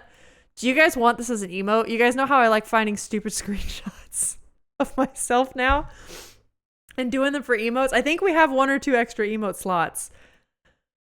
And I really want to turn this into an emote. I don't know. The frame with my eyes, it's just... And I might like liquefy the eyes so they're like bigger. Make it like a stupid Photoshop, like bad Photoshop look. I just think I just thought it was funny. It's great. Got her? Yeah. That was a good one. Did you get me? You did. Damn. Oh, my mom was asleep on the couch like 50 feet away from the front door. My parents were probably within 10 feet of the front door, and I was on the opposite side of the house. Anyways, that's all I got for stream today, gang. And I would raid, but I think I've been talking too much the last couple days. I need to go get some tea. I need to go. I need to go like now before work picks up again. I always want to play games like this one. Oh, you mean like the strange horticulture game? That's good. I'm glad. I really want to do more indie games like this. Also, why is the lo-fi? What happened? I don't want jazz in my lo-fi. Yes, anyways, I want to do more stuff like this. So I'm glad to know that you guys enjoy it. If you ever have any suggestions of little indie games like this, like please let me know. Lo-fi's being too sexy. Exactly. MB did go live if you wanted to raid her. Oh, that's a good idea. Give her a little celebratory. I said hey to her Tuesday just to be like, oh my God, welcome back. But that's a good idea. But then when I buy them, I never have patience to finish them. No, I get that. I mean, honestly, streaming has kind of helped me stay true to my Steam sale purchases. Which, oh, wait, isn't the Steam summer sale happening soon? I hope it bleeds into July, because if it does, and I still get that sweet sale when the new month budget starts. It starts next week, but when does it finish? I'm looking it up right now. Steam summer sale. Please. It goes until July 10th. Okay, here's what we do. New plan. We fit in so many demos and small games the next like 3 weeks. Then summer sale, I'll know what to buy. So let me know if you have anything interesting. Phil, Claire Obscure is on the list. I promise. I will get to that game eventually. As a diehard Final Fantasy fan, I will get to that game. God, I need it to happen like now. The Steam sale? I know. Oh, I can't wait. Okay, let's go raid. Let's go raid. Hold on, I want to make sure. I think I'll have a lot of crossover with Banana in the future because our schedules are like the same. But I do like waiting to see if like someone hasn't been live in a while and like I get to catch them or something. You know, spread the love a bit. Okay, no, let's do it. MB looks like we're gonna go raid Mightiest Banana, friend of the stream. She used to pop in a bit. I think she's kind of like adjusting back to a Twitch schedule, Twitch stuff a little bit. We'll go raid. Uh-oh, I hope this works. Oh, the gecko! I'm so sorry! We're about ready to raid! Hold on, I just got here and that sounds like a solid plan. Thank you. Sorry. Oh, yeah, sorry. Damn. But yeah, MB is really nice. Hey, and thank you so much for the follow. If you're here for Strange Horticulture, we're gonna pick up on that Tuesday, I think. So be there for that. But we're gonna go raid MB. She's super nice. I'm sure you'll enjoy watching her too. Fuck it, we ball. I'm here for it. Thank you. Oh, my little sister gifted me a gift card for the birthday. It's burning a hole in my Steam account. Yes, do it. Enjoy Steam sales. Were we sending the rate my setup stuff? Oh yeah, hold on. Let me do that real fast. Gang, rate your setup is happening now. If you join our Discord, !Discord, there is a channel for Rate My Setup. Jack and I have posted our pictures in there. We'll be doing that next Thursday. It can be of your home office or like your PC setup, but you can, you know, No steadfast rules. Jack, I think, did his living room. Please let me know if you have any questions there. And we'll go raid MB and give a quick hello. All right. I'll see you guys around. Thank you so much for watching. Bye.